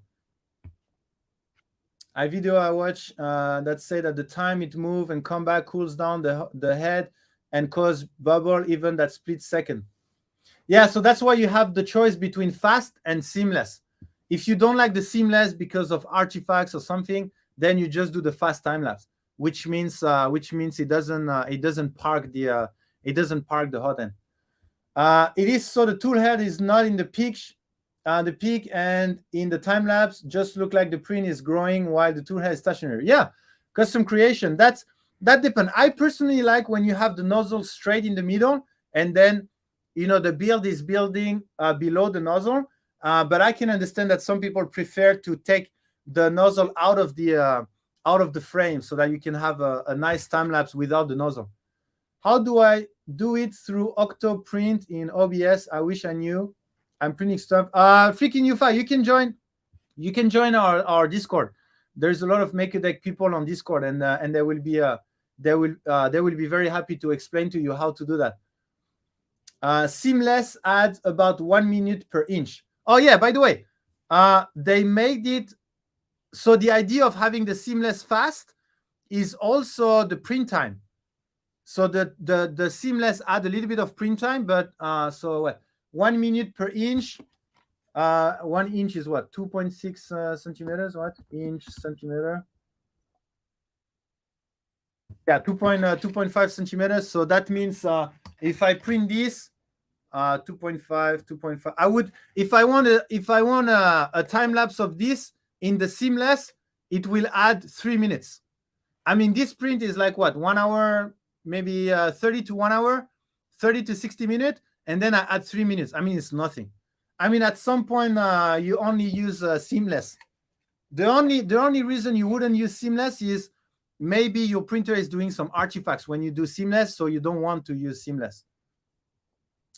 I have to help load the trailer. Be back in a bit. Yeah, Loyal. Got it. Got you. I kind of like the fast one myself. I like seeing the printer working away in the time lapse. Yes. Again, that depends of people preferences. So okay. So that was the time lapse. Let me check. Hit the move to set location. Okay. And by the way, I believe 3DQ is working on. You will be able, if you go in the setting, you will be able to set the time-lapse time, because right now is a set number, right? It will take a picture every 30 seconds or something like this, right? And then it will give you the time-lapse. But I think they're working on a way so that you can select the time. So you want your time-lapse to be 30 seconds. Then you just enter 30 seconds. And then it will automatically calculate so that you have a 30-second time lapse, or 1 minute, or 2 minutes, or 3 seconds, or something like this. Okay, does that make sense? So you can select exactly the length of your time lapse. But that's not a feature we have now.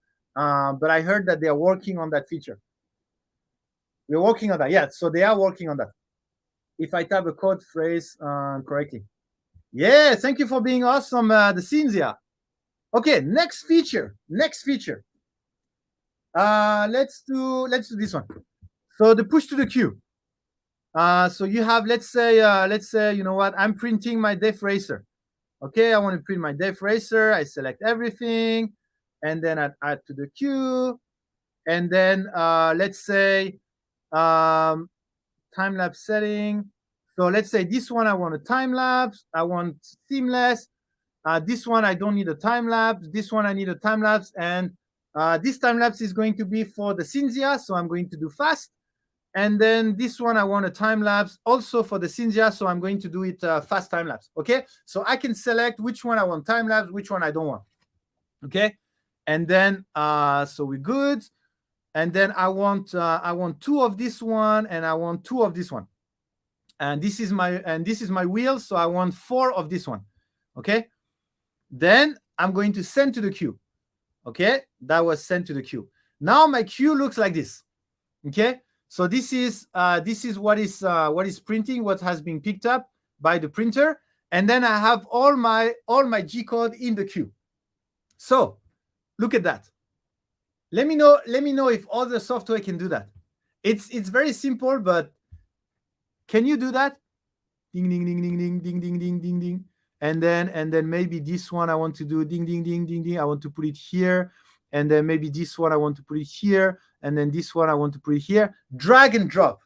I mean, we all love drag and drop. So what do you guys think? Does the other software have drag and drop?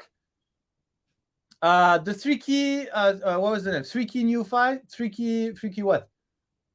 Freaking awesome, or freaking new file. So you have to help me, guys. NSGO, freaking new file, custom creation. We have to compare a little bit with other tools. So this one, what I like is how easy it is to set up your queue. So you have all your print, and then okay, the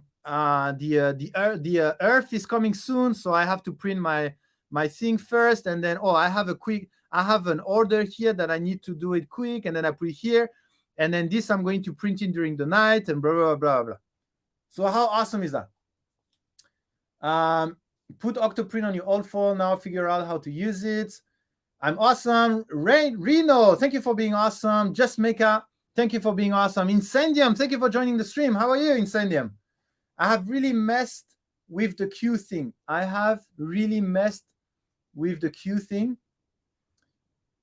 It's a more fancy layout though. Sorry, do you mean? Oh, so you can do similar, but this one is just the layout is a bit better. Is that what you're saying? But the feature itself is the same. Jerry Avoca, wish I could make Earth printing a def racer for it would have been fun. Oh, you won't be able to join, Jaria?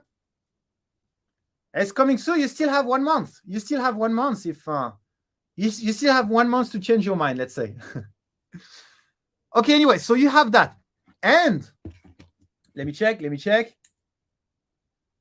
Yeah, so when the print is finished, it sends you a notification that the print is finished, and then you have to clear. If you don't have the automation, you have to clear, blah, blah, blah, and then you have to confirm. And that brings me to the fifth feature. So remember, G-code file management, spaghetti detection, time lapse, queue management. And that brings me to the fifth one, which is the tagging system, which I love. Let me know, FreakinU5. Let me know if you have the tagging system, which I think is very useful also. 2 printers for $10 a month. That's pretty cheap. I mean, look at their pricing. 5, 10, and AutoFarm get a quote because I think it depends on how many printer you have. So I mean, how crazy is that?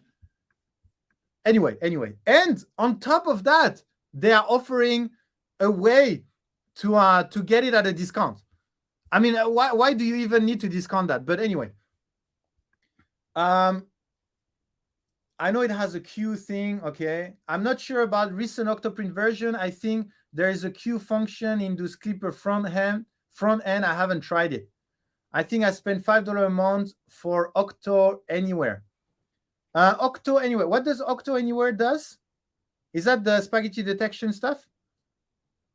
Like you can start and yeah. Sorry guys, I'm really not familiar with the other tool. I'm very familiar with that one, but not the other one. Yes, for what this is and the ease of setup, it is decent and will be great for those who are in the similar situation as yourself. For those that want more customization and personalization, they will use the other options like Clipper and Octo and put the time into it and also save a few bucks. Not to mention, must have more than one printer. Like honestly, who only has one printer these days? Yeah, because custom creation, I think it's a great summary. And I totally agree that if you only have one printer, maybe you have something wrong. No, just kidding. If there is no auto eject system, setting up a queue doesn't help much. NSGO, I would have agreed 7 years ago, but 6 years ago, when I started using the Ultimaker queue, it makes a big difference. Even if you have to go to the printer and remove the print, just starting the next one as easy as that, instead of putting everything to the SD card, and if you have something, then you have to put back. I don't know. I still think is useful, but I 100% agree that if you have the automation system, that's next level. The queue usefulness is next level. But still, having a queue, even if you don't have the automation, I still think is useful. But again, I guess it also depends on what you're using it for. Basically, I didn't pay yet, but I get it for free for a while. FreakinU5, same for ClickPrint. I will show you. If you want to try ClickPrint for a few months to check, there is a way, which I will show you. There is a way to get it for free, and you can try it for a few months. And depending on if you like it or not, then you can keep it or not. But if you already went through the whole Octoprint stuff and you don't want to change all your setup, then that's also an option. Okay, the Cynthia, Octo Anywhere lets you log into your Octoprint install remotely, just like being in front of your PC and controlling your printer. Oh, okay. So it's a plugin to Octoprint in order to have the remote access. Okay, got it. But what I like about this, it Canadian, so $5 is good because Octoprint goes off USD and Euro. Okay. Oh yeah, 3DQ is a Canada company, by the way. Have vinyl customers, heat presses. Does this work with more proprietary machine? Blah, blah. Matt, does this work with more proprietary machine like Race3D and Ultimaker? Yes. What firmware does Race3D use? Ultimaker use the Marlin, so it works. So it only needs the printer to use Marlin. So it's not going to work with Klipper, and it's not going to work with RipWrap and Repetier. I think Repetier is a firmware, right? So it only works with Marlin. I know Ultimaker use Marlin. I think Race 3D use, what does Ref 3D use? Maybe you guys can help me there. I'd like to see a way to bypass the manual start option. I'm putting G-code to eject the part. Ian Douglas, just take auto print, and then that's the way to bypass. Yeah, I mean, you don't have to bypass. They have that option, not in ClickPrint, in auto print. I will use this because it's Canadian. Support Canada, support Canada. I have two. I have been kinda itching to build the Voron. Oh, build it. Build it. Which Voron are you going to print? To print. To print and to build. I will pay more with other service. Okay. I'm going to check it out because I'm in Canada. Yeah, check it out. And they have amazing support, by the way. If you have any issues, you just jump on a call with them, and they will just get you set up. I mean, I don't think you're gonna have issues because I kind of have the feeling that you have built your own printer, you have your own setup, etc. So, so ClickPrint should be so easy to install for you. Anyway, I just tried to print a mini on my Ender 3. Nasty. I just tried to print a mini on my Ender 3. I wonder if you can do build plate movement for queuing up printing. Start at the front of the plate and work all the way background, filling up with different prints. You can, Cynthia, but that's going to be in the G-code. So you're going to do that on the slicer, not on ClickPrint. Where are the server for the ML Vision? What's ML Vision? Is that called, are you talking about this? This Vision here? I have Marlin installed. Okay, so you should, did you say I couldn't use? No. You can use for Marlin-based firmware. If you have something else, then you cannot. I mean, there's no many firmware, right? Repetier, RepWrap, and Klipper. I think that's it, right? Yeah, that's right. But $5 a month extra just for that, I'd be more likely to hack the software myself. Well, I mean, it always depends on how much value you put in the tool. If you don't think it worth $5 value per month, then just use the way I'm going to explain to you in order to get it for free. But if you think that it worth the value, then $5 is $5. I mean, it's the same for everything, right? It's just how much value you put into that. I mean, given you already have a remote printing service, you can upload all the files in advance and click start. Or like 6 years ago, you can save all the G-code to a SD card. Yeah. It's, again, it depends on what features you value more than the others. If the queue is not valuable, if it's manual, then upgrade to auto print. And then auto print will start automatically the next one. If you don't value the queue here, maybe there is other features that you value. Which Voron, not sure yet. Something large format, because everything is that Ender 3 size currently. Oh, they do have an option for that big Excel one. I found info saying Race 3D is Marlin based but heavily modified. Then it should work. It's okay. Maybe it works. On the Ultimaker. Okay, great. So next one. We almost get, there is seven features, guys. We just did G-code file management, push the queue management, spaghetti detection, the time lapse. We were about to talk about the tagging system. Okay, there you go. So you have the queue. Okay, you have the queue. But in the queue, you need to know which one will be printed with which. So right now you only have one printer. So you just need to know which material. So let's say this one is going to be Polylite, PLA. What's your favorite color, guy? Galaxy Dark Blue. Okay, Galaxy Dark Blue. Okay, we put Galaxy Dark Blue in. And then let me check. Where's my Galaxy Dark Blue? Is that my Galaxy Dark Blue is here? My Galaxy Dark Blue is here. Where's my Galaxy Dark Blue? Polylight PLA Galaxy Dark Blue.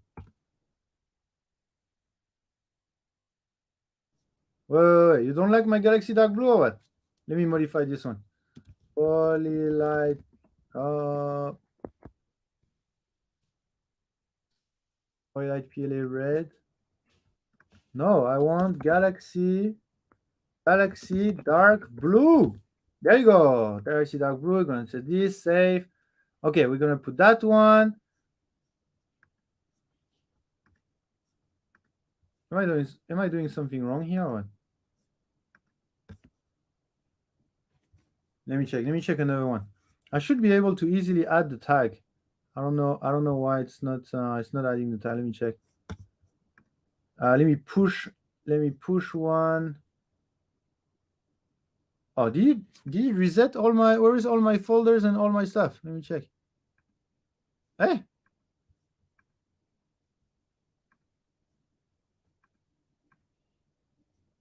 Let me refresh. Maybe I need to refresh. May I ask if it's AWS, Google Cloud, or Azure? Jenna, I have no idea. maybe 3DQ can help answering. I have no ideas.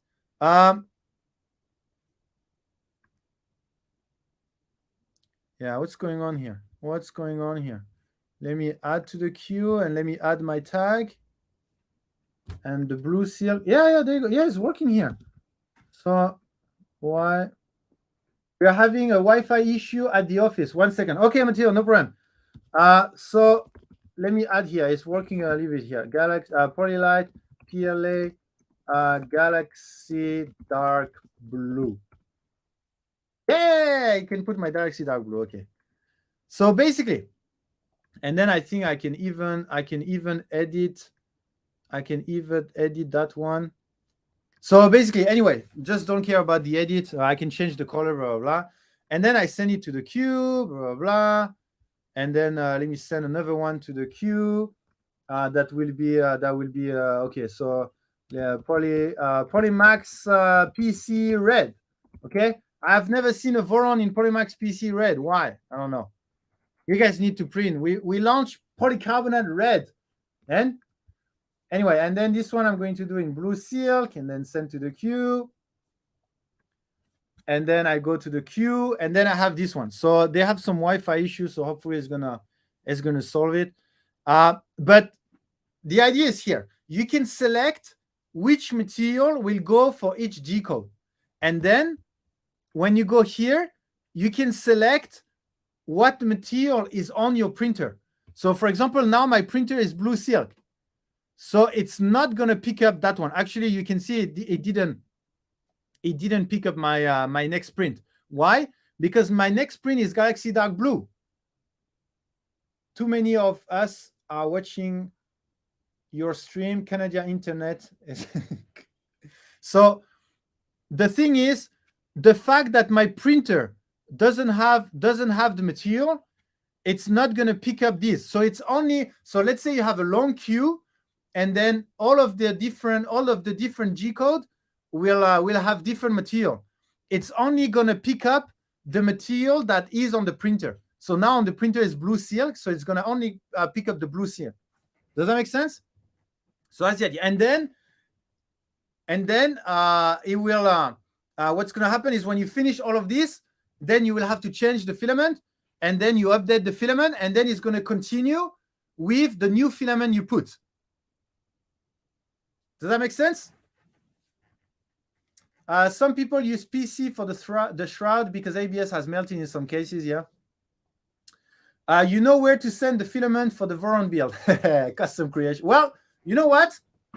I would be okay with that. If there is someone that would like to try full polycarbonate Voron, is there any full polycarbonate Polymax PC?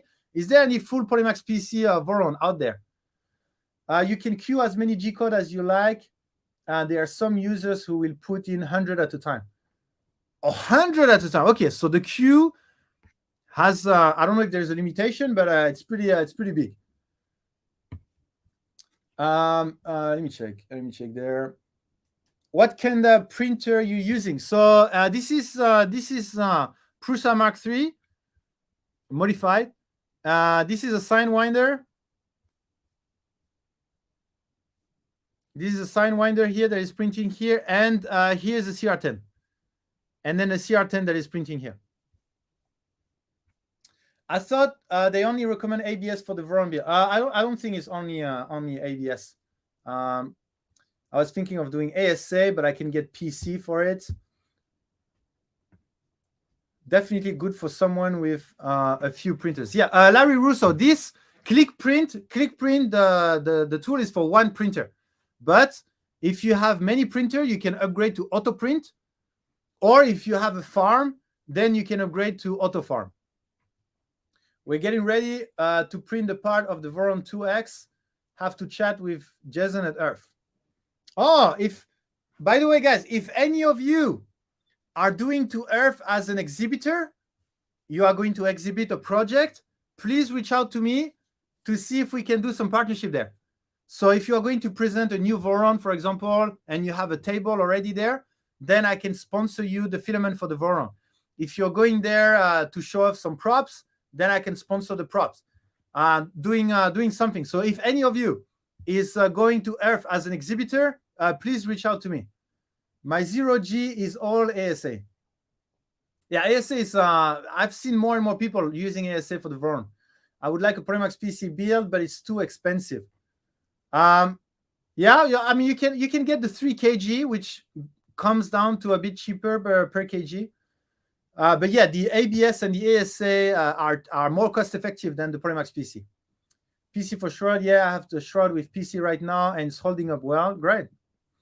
I'm Focus US rep. Oh, custom creation, really? I didn't know that. We'll be running the Focus booth. Oh, really? Oh, that's so cool. I didn't know that. Well, reach out to me if you're willing to do some partnership there.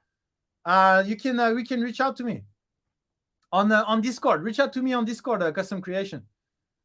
I submitted 2 parts for the Sanjay Mortimer Earth Memorial. Just looking forward to seeing it completely. Yeah, me too. Need to hang out on Loyal Stream and wait for Polymaker to drop another 45.5. 45.5. Polymax PC prone to lubricant. You can check the TDS. There is the chemical resistance of Polymax PC in the TDS. I like the layout and flow. Yeah, definitely. The ClickPrint, like I said at the beginning, is very simplicity oriented. Let me get to the next one. So that was the tagging system. Okay, tagging system. Each of your G code can be assigned a material. Okay, each of G code can be assigned a material, and then each of the material will have to match the printer. So printer will have a material, and then you will only take the G code that has that material. And for AutoPrint and AutoFarm, you can also assign a printer. So you can have a printer that only print PLA, a printer that only print PC or ABS, ASA, high temp, and a printer that only print TPU. And then when you put all of the G code in the queue, you can tell, okay, that G code is for the TPU printer with Polyflex TPU95 red. That G code is for the ABS printer, the high temp printer with ASA Army Green, and that G code is for the PLA printer with PLA Pro metallic gold, right? And then it's gonna check your printer in your farm, and then it's going to assign automatically. So that's why it's in AutoFarm and AutoPrint, because it's automatic. Okay, you just put the G code queue, and then you assign what are the printer it has to be printed on, what are the materials, and then it will just print everything. Okay, so that's the tagging system. I just sent 2 parts. Stephen Beals gave the blessing for Voron parts to move from Eason ABS Plus to Polymaker ASA. His approval means a lot in the Voron community. Oh, really? Oh, I didn't follow that. Did he printed a Voron in ASA and he had a good experience, and that's why he recommended ASA? Is that the reason, or is that the reason because Eason ABS Plus had some quality issue recently? In which way did that happen? I haven't followed much Stephen Beal's stream recently, The last stream I followed from him was the switch wire for the Ender 3 switch wire modification. I learned about the Sanjay bus a little too late, and now all the parts are accounted for. I would have really wanted to contribute. The parts started to go pretty fast. Blah, blah, blah. That's a cool feature, tagging. Yeah, I agree, Jan Douglas. The tagging system, it's all of these small features that are all combined into one easy to use software. That's the part I like. The part I like is all of this small. I mean, Polymaker, how we like to make all of these small things for the customers, like, I don't know, putting the spool weight, putting the gauge, the scale, and then having a Discord, or all of these small things that makes the material better than just the material. It makes it a product. And 3DQ is similar. It has, yes, it's a remote tool, but it has all of these small features. Like, you have time lapse, you can set up the time lapse, you have the file management system, you have all of these small things that I really like. Many of Steve Bill's parts are in Polymaker ASA. Well, I didn't know that. That's cool. That's cool. I need to get in contact with him. I'm not sure if he's going to Earth. If he's going to Earth, then I will give him some of our new ASA colors, so he can get a pretty nice Voron. I think he printed some parts. I'm not sure if it was the whole build. Okay. Good morning, Polymaker. Greetings from Belgium. Andrew Print. Thank you. Oh, what time is it in Belgium? What time is it in Belgium? It's 11 a.m. here. Wait. It's 4 a.m. for you? 3 or 4 a.m.? What are you doing here? What are you doing here? Are you coming to discover how I can print from here to Canada, or what? Steve B. LDO Trident. A try run in blue ASA. Okay, got it. Flipso, thank you for joining. Thank you for being awesome. Andrew Print, 5 a.m. Well, you wake up pretty early, Andrew. Much earlier than me. Okay, next feature. Next feature is the second last is the G-code console. So if you go there, you can see that you have all your temperature setting. Okay, so you have the hot end temperature, which is 220. And I can change it, actually. So you know what? Let me check. Oh, my spaghetti. Oh, there's something going on. You know what? You know what's happening there? You know what's happening there? You have the print here that has some spaghetti on it. So it kind of, it kind of says, oh, there is this. Is that a fail? Is that not a fail? But it's not close to the printer. So that's why it's in between. It's like, is there something happening? So I think that's what's happening. So maybe I can lower the sensitivity a little bit. I can lower the sensitivity a little bit so that it doesn't take into account this one, and maybe it focuses more on here. I'm not sure if that's the way it works, but you know what? Let's do this. Oh, no. Actually, it thinks. Did you see that? Did you see that just now? Let me put the sensitivity back up again. Let me put the sensitivity back up. And it's sometimes going to consider the infill as spaghetti, because I guess it's gyroid infill or something like this. And did you see the square? I will leave it on screen for now, and you are going to see sometime it's kind of in between. Is it a spaghetti? Is it not a spaghetti? So now I increase the sensitivity. So let's see if it's going to consider this as a spaghetti. Because did you see the red square just before? So let's see. Just up to go to work at 7 a.m. Get prepared. What, 2 hours to get prepared? Well, that's a pretty big breakfast. I just printed the black part of my Ratric V Minion and Voron 01 in Polymaker Black ABS. Nice. What do you think about the ABS compared to the ABS Plus? Whatever plus means. It looked like it went up when the tool head moved forward. Yeah, look. You see that? You see there? So it does. Oh, you see? I increased the sensitivity to maximum, and it was red. So now I will lower the sensitivity because of the fact that I'm printing wiggly infill, and that is considering as spaghetti. So now I lower the sensitivity. because right now it's fine. If it's red, it's not going to do anything. But starting from Thursday, if it's red, then it's going to stop the print. Not stop, but it's going to pause the print and it's going to send me a message to tell me what should I do. Look. Now it detects, but I lowered the sensitivity so it doesn't go red. It doesn't go red. Does that make sense? Because I don't want it pause the print for nothing, right?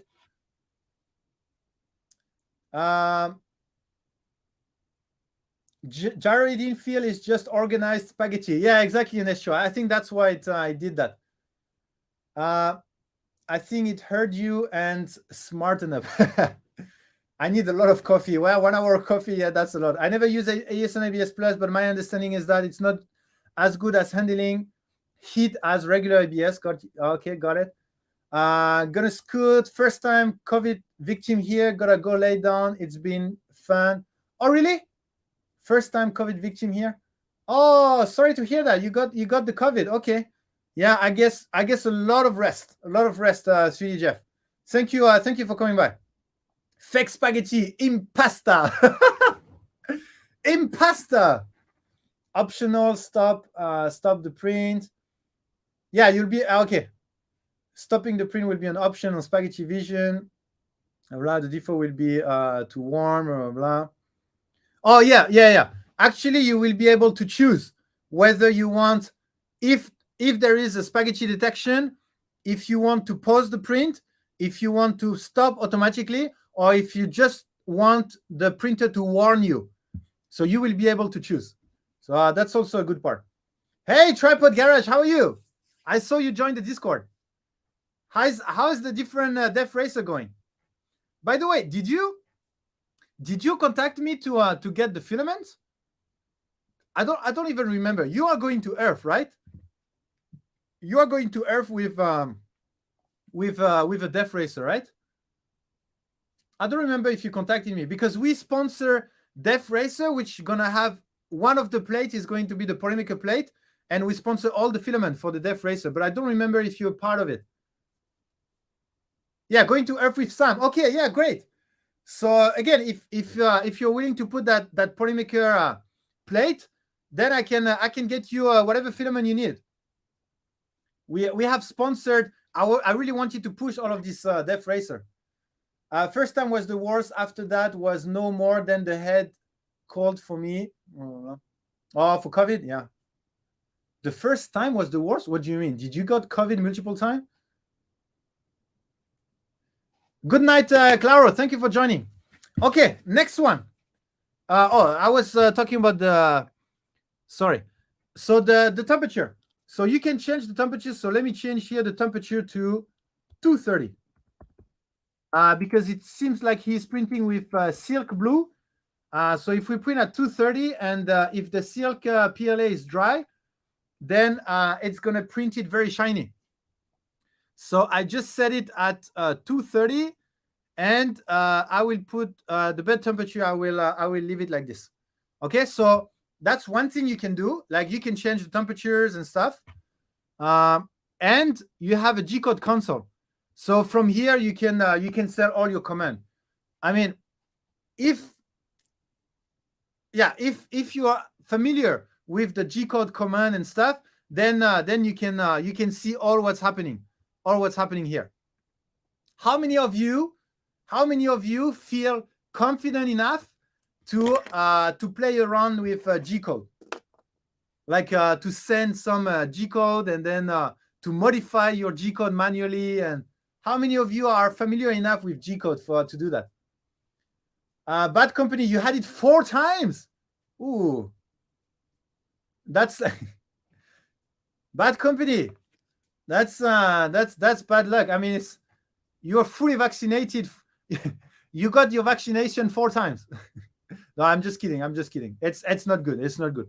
Hopefully that 4 times is. I thought if you get it 1 time, then you're more or less protected. But you are the proof that not.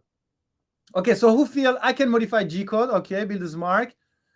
Bad Company work EMS comes with the. Oh yeah. Thank you so much, by the way, for all of the workers in the in the same services as the bad company, because you guys are putting at risk, putting yourself at risk. Not me. I did it once to pause a print and struggle a lot. Okay. If you are a pro, you type in the G code there in real time. Who is pro enough? This is why his nick is bad company. Not me, still a rookie on 3D printing. Yeah, I think I have the level to change the G code in the G code like before, but I don't feel confident to change the G code live, like completely live. But if you have a G code command that you want to try, for example, for this one, if you want to try to, I think it's a G code command. So if you want to raise, if you want to raise the printer by let's say 5 centimeters, and then the next command is going to go back, I think. Do you want to try this to make a spaghetti? Either it's gonna go up and then go back down in the next command if it's absolute value, or if it's relative value, it's gonna stay up. Do you want to try? So who is confident enough to give me the G code? So I need a G code that says move 5 centimeters up. What's the G code? I have fully written G code by hand on school. Well, that's next level. How to, from this, someone give you a model, and then you have to write the G code of that model. Like you cannot use a slicer. You have to write the G code by yourself. That is next level. But anyway, who feel confident enough to give me Sebastian? I think it's absolute positioning. Maybe Matteo can help, but I mean, you can give me one, and then I will just try it. So who feel confident enough to give me a G code console, that a G code line that will raise the printer by 5 centimeters, and then we're gonna check it. We're gonna check what it does. G code to make the printer play music at the end of the print. Do you know Builder's Mark? I did that with the FlashForge Creality Pro, the FlashForge Creator Pro. The only issues I have is with variables. Okay. Okay, Stephen Poole, let's try this one. G1Z5. What is gonna do? G1Z5. Let me check, because if it's, we don't want it to crash in the printer. So maybe if it's 5 centimeters, yeah, should be fine. So Matteo. Oh, Matteo gave me one as well. So let's try. Let's try G91, G1Z50. Are you ready? Are we going to mess up the print or what? You ready? We're gonna. I'm going to break their printer. I don't want to break their printer. Matteo, G90. Do I need to do G91 first and then G1Z50, or I do at the same time? Oh, in 2 lines. Okay. Sorry. In 2 lines. So I'm gonna have Twitch troll me. Okay, let me try. So what does G99 does? And then we're gonna try G150. I'm going to copy paste. Oh, sorry, I'm on Windows there. You have to have the command, the axis, and the speed. Okay, let's try. I'm a little bit worried I'm going to mess up their printer, but let's try. I hope I'm not going to break anything, because that's not my printer. I'm controlling the printer from 3DQ. G90 does absolute movement, G91. Oh, okay, so first I do G91 to move everything to relative. Yeah, but am I going to mess up the rest of the... No, he wants to change to relative, but it's printing. Yeah, but if I change to relative and everything was absolute, then it's going to destroy the whole G code, no? Anyway, Matteo, if you don't mind staying near the printer for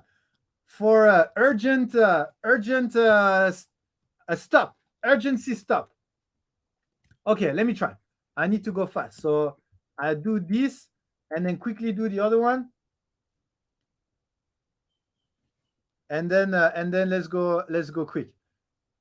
So Matteo, what I want you to do is just to move the head 50 centimeters up. Anyway, whatever, whether it's relative or not, it's above 5 centimeters. So whether it's relative or not, it's going to go up. So let me just try G1 Z50. I think it's supposed to don't read G code while printing. Okay, are you ready? I'm going to try. I'm going to send this. Ready? I'm going to try. Are you ready, Matteo? Are you near the printer in case I'm breaking something? I want to remote control someone's printer. I'm going to try. I'm just waiting for Matteo to confirm that he is. Okay, he's ready. Okay, let's send the command. The command has been sent, and then let's check. Quick. Yeah, we did it. We did it. It moved up, and then it continued. You see that?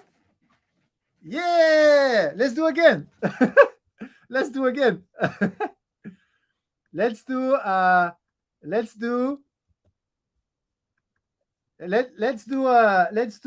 80. Then I have time to switch to the printer view. Okay, let's go. Send to the printer. And then we check. Yeah, it's going up. And it was going up before the line. And then there is a spaghetti. You can see the detection. And then it's going back down. And it continues. And spaghetti. That is so cool. Oh, and then, well, what is it doing there? Wait. Yeah, and now the spaghetti go down. And there is a little bit of spaghetti because it did one layer above. Yeah, now it detects the spaghetti that is there, I guess. Let's check. Yeah, you see the spaghetti that we just created? Then we just failed the print. Drive the head into the bed. No, Kenneth saying that's exactly what I want you to avoid. Otherwise, I will crash the printer. But you get what I mean? So that's the other feature. So if you are away from your printer and I don't know, somehow it does something, then you just tell him what to do, and I don't know, and then it just go back.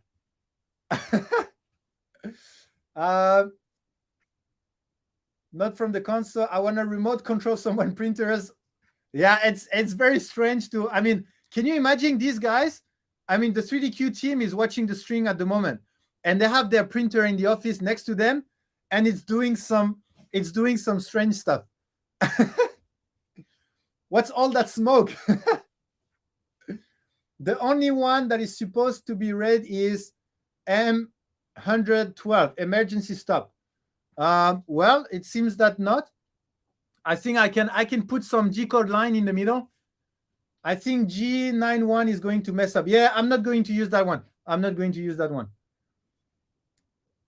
Nicholas proof. Drive the head into the bed. All right. I'm pretty sure that's how time-lapse command works.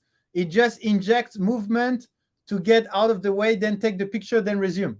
Yeah, that's a good point. I think so. Exactly. Ian Douglas. I think exactly. We should run a stream where you can control your printer using Twitch command.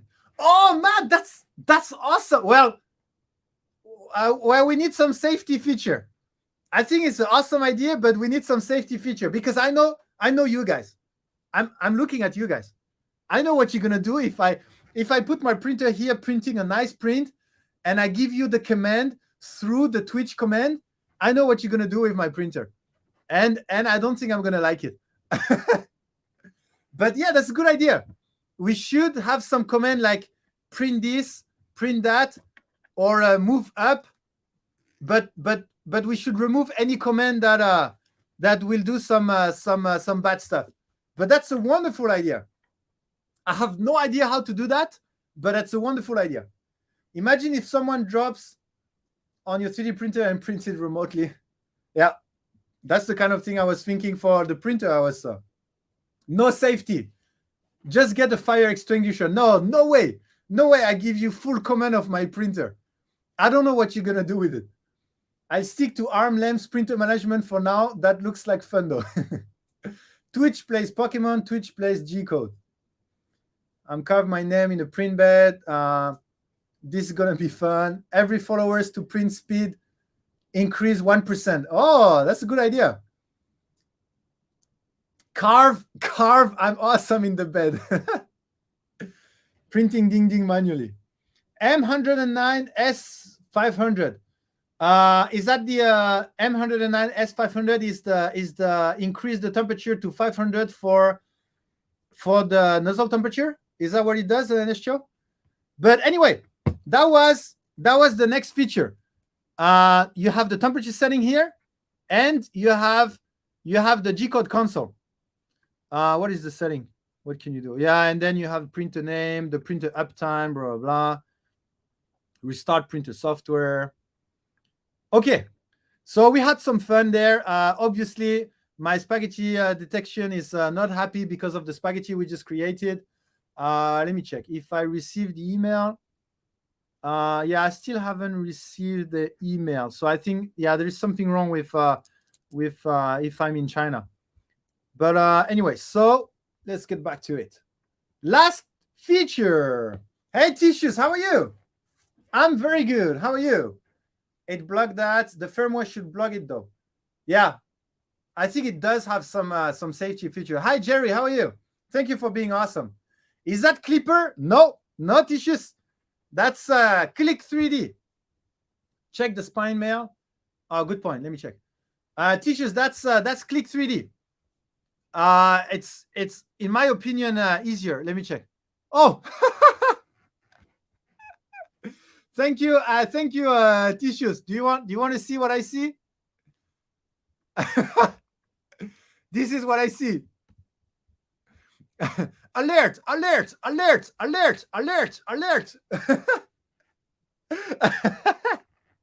Actually, the yeah, good point, NSTO. I should have checked my spy mail, but this is there you go. Like I think ClickPrint started to get a bit frustrated with the thing.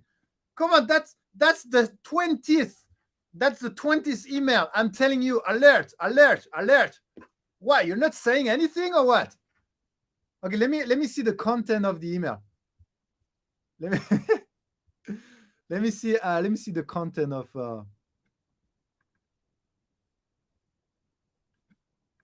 Okay, so let me check. Marcus, no junk, blah, blah. Let me go there.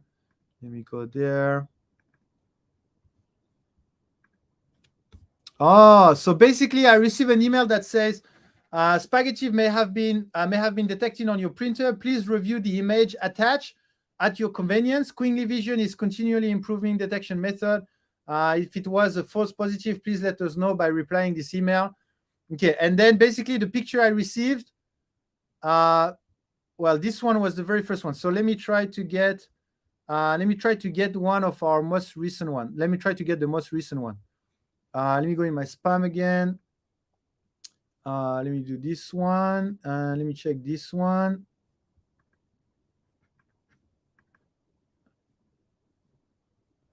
Okay, so this one has the spaghetti detection as well. And then let me just try to find a fun one.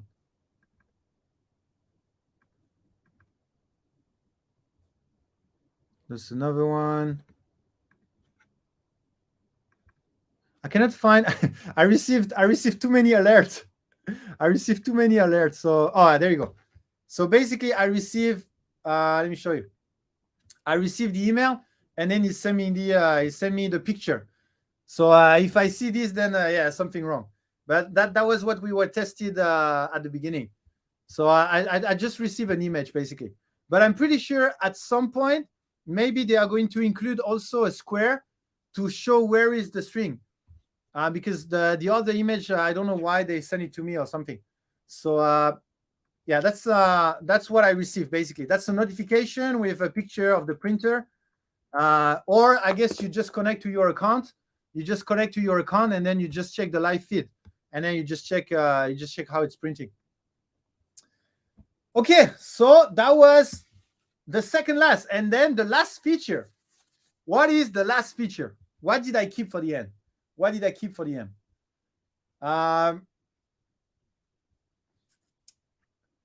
Time to set up some filters. Are you sure they clip more than just your hair? Polymer alert, that is spamming. Yeah, definitely. Alert for filament's sake. AI was like, oh well, we'll keep printing because he don't care. Yeah, exactly. This may seem weird, but nice haircut, Niels. Yeah, thank you, Tissues.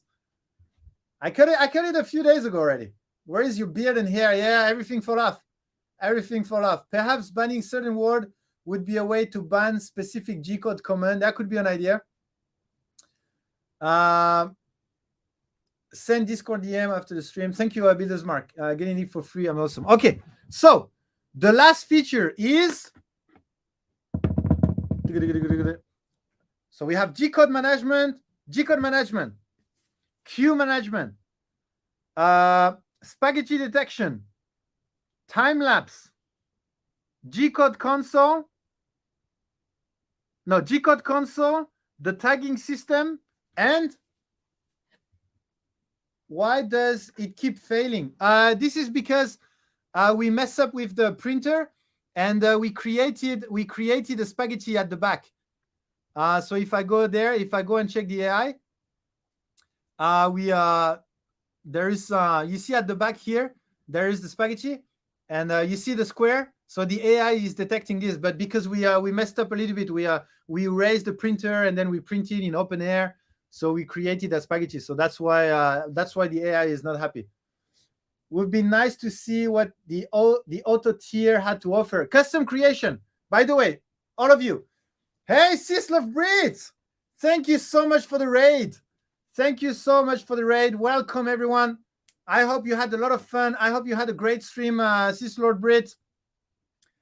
We have a very, very specific filament coming for the Sislov Brit community.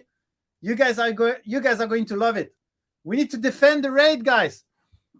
Emotes in chat. Let's defend the raid. Let's put some emotes. What emotes do we have? We don't have emotes.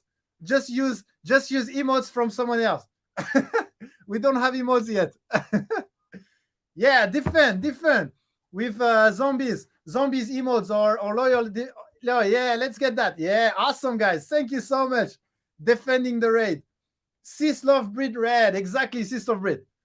So what we're checking today. I hope you had a great stream. Today we are more on the software side.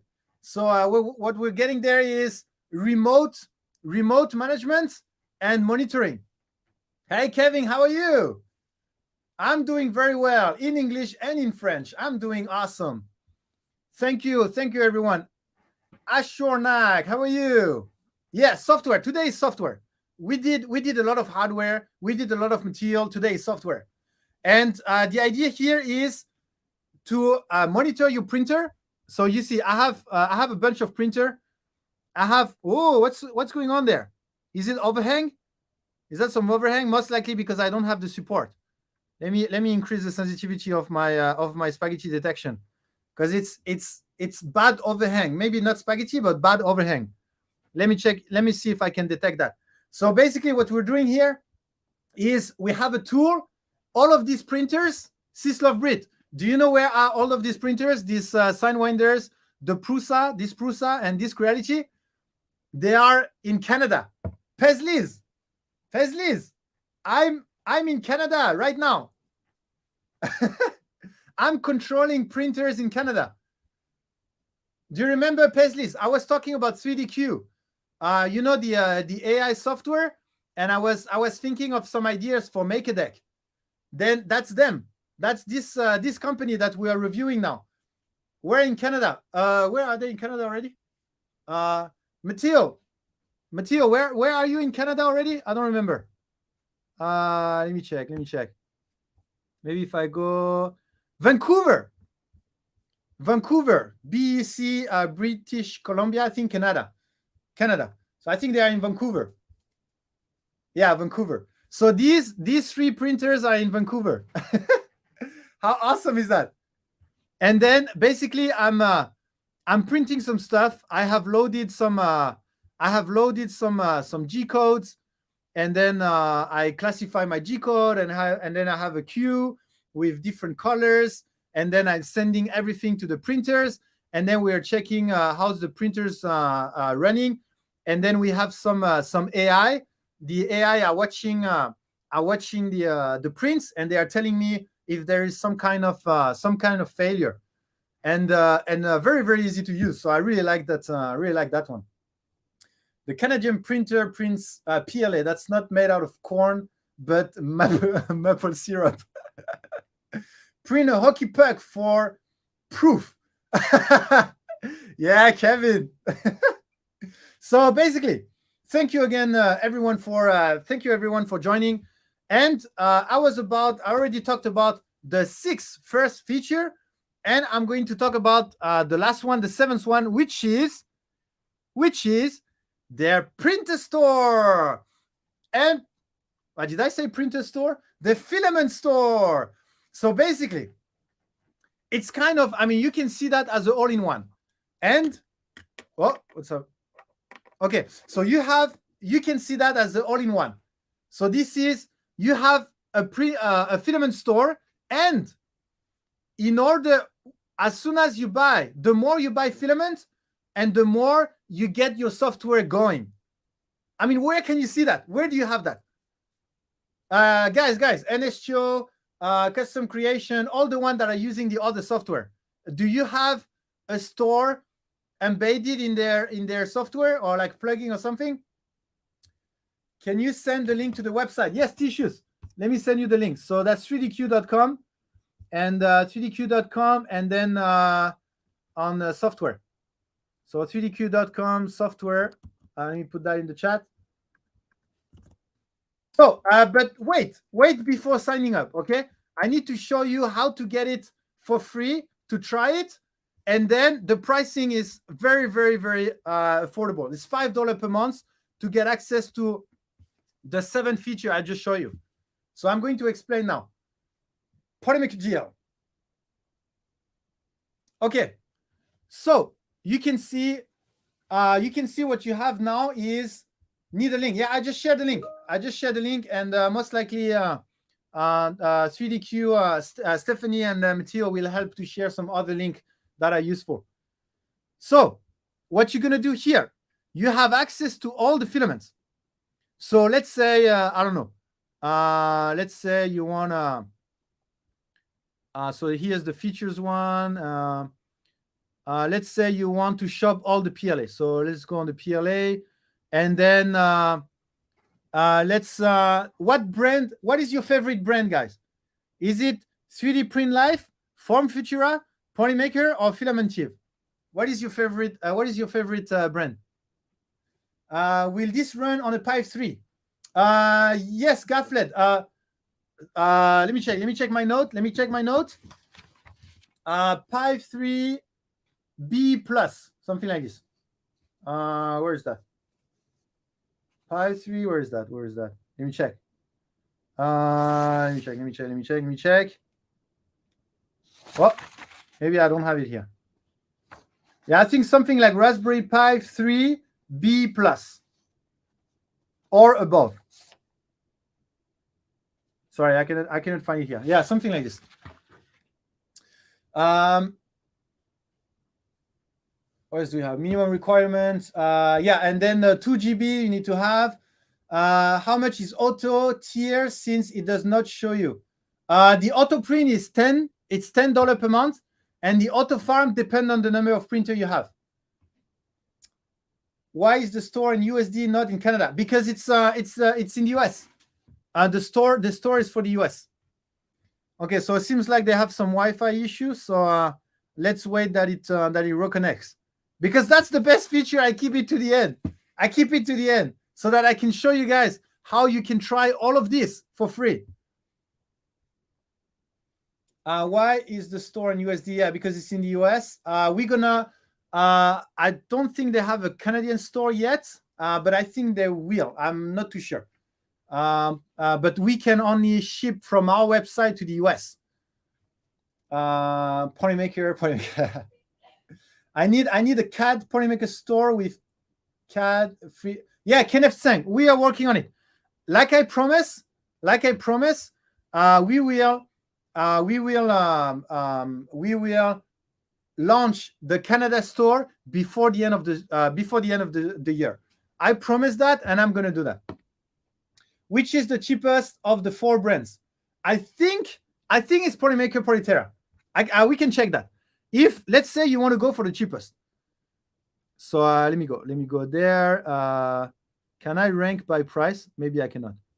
Yeah, maybe I cannot rank by price here. Yeah, maybe I cannot. But anyway, so let's check Polymaker product. Just a random selection. Polymaker, just a random selection. And then wait, is there print farms or your own printers? It depends. If you have a print farms, then you can take Auto Farms. And Auto Farms has way more than what I just explained. What I just explained today is for most of us, most of the community. ClickPrint is good enough for the spaghetti detection, the queue, the file management, the tagging system, all of this into one. Canadian Wi-Fi is not very great. We need one in Europe too. Europe might be next year, Andrew. How edible is Polyterra? You tell me. No. Don't try. Can't wait for the Canadian store. Yeah, I promise it, Dave. I promise. Before the end of the year. Hey, Loyal, you're back. You're back at the moment where we are talking about filament. Of course. As soon as we're talking about filament, then Loyal is back. Okay, so do you see the small points here? So basically you have the points at the top here, 7,500, and these points, you accumulate the points as you are buying stuff. So for example, if I buy this one, if I buy this one, then I get 3,000 points. Okay. And if I buy, let's say I just go, let's say Polylight PLA, 3,200 points. Okay. So every time you buy spools, then you get point. And notice that the price is the same as our website.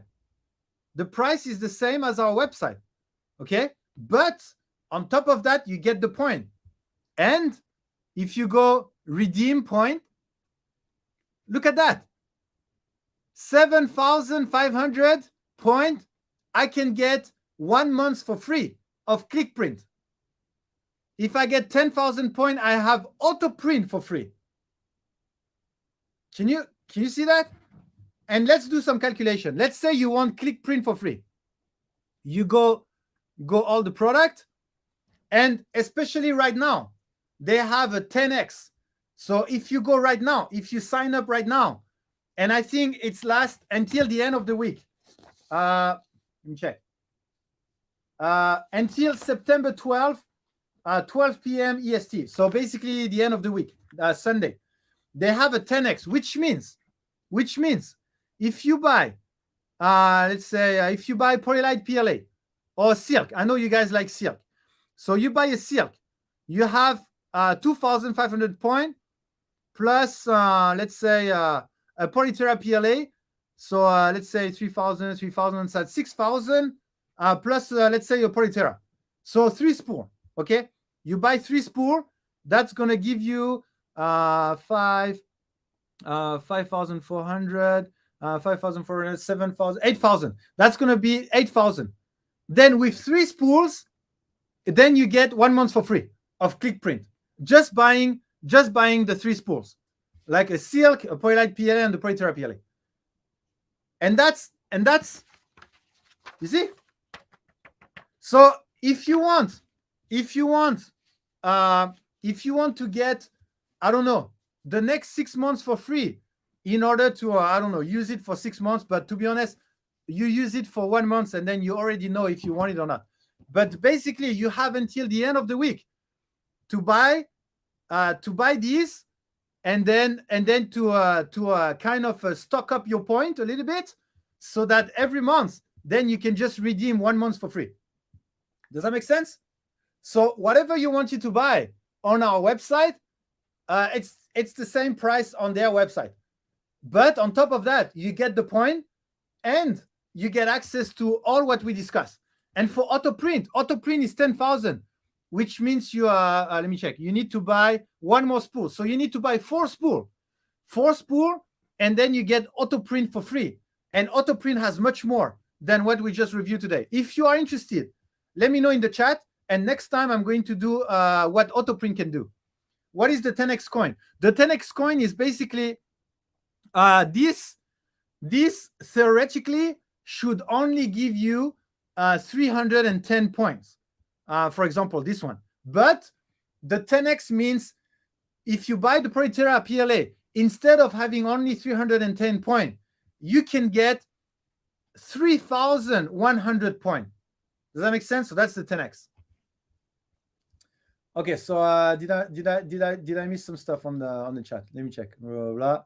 The Lava Red PLA is so beautiful. Yeah, I think there are some people that prefer the that's Lava Red, but it's supposed to be Army Red. This one, but they are still putting the website together.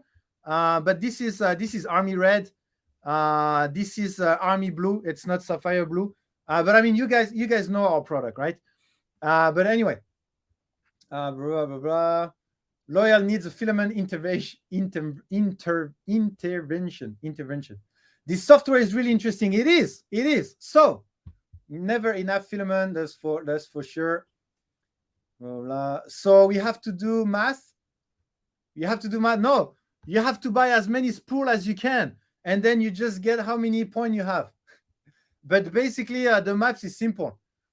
A bit more than 2 spools, you get click print for free for 1 month, and then 4 spools, and you get auto print for free for 1 month. So and that's until the end of the week. But I think they are organizing multiple promotion time. But right now it's a special one for the stream today. I've only used Polytera and TPU95 HF. There's going to be more and more. There's going to be more and more on the website. Right now they have Polytera PLA, PLA Pro, Polylite PLA, all the Silk, the Galaxy. They have all of the main one, and there's going to be more and more. And if you buy a 5 kg, you get 9,000 points if you get the the 5 kg. So basically, if you get 3 5 kg, like let's say you have a print farm, or you have I don't know, if you have 3 to 4 printers, most likely 5 kg is okay. Then you get 27,300 points. Can you imagine that? That's like the equivalent of, I mean, how many does that mean? 7%. That's 3 or 4 months of click print, almost 3 months of auto print for free. So if you want to try, then this is right now. Right now, you go. There are 5 kg spool on there for farms too. Yes, exactly. Hey, plastic people. Hi, John. How are you? Just popping in to say hi. Thank you for coming by, John.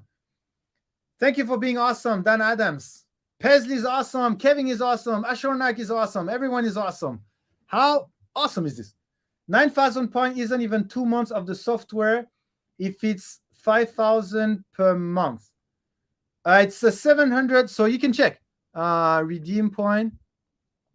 This one is 5,000. Oh, sorry. No, this one is 5,000. So you only need to buy 2 spool. Every 2 spools. I mean, how many spool? Tell me in the chat, guys. How many spool do you use per month? Tell me in the chat. Do you use 1 spool per month, 2 spool per month, 3 spools per month? How many spools? Too many. Tissues. Well, tissues. If you use at least 2 spool per month, okay, 50.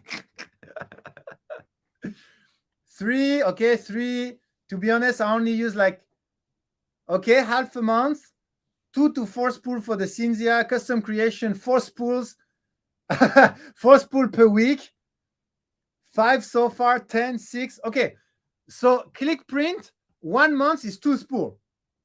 So numeric, you're gonna have 5 months. Andrew print, you're gonna have 3 months.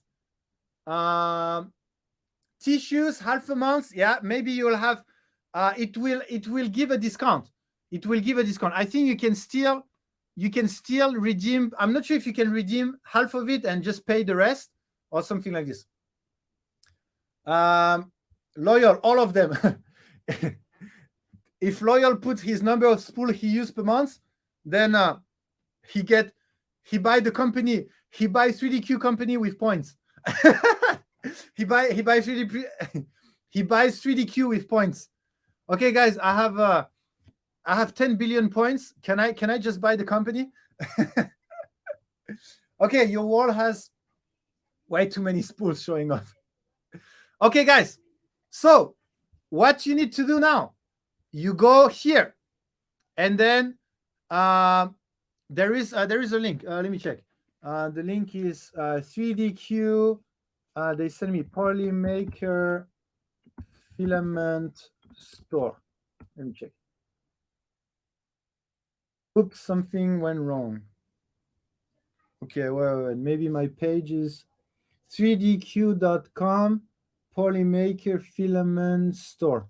Okay, for some reason this link doesn't work, but it's okay. You go on software, you can click on Polymaker deal in the top right. Oh, okay. Oh, Polymaker deal. So you go. Do they have this on the page? Oh, actually, oh, nice. Actually, you just go on 3dq.com, okay, here, and then you go on Polymaker deal, and then shop now.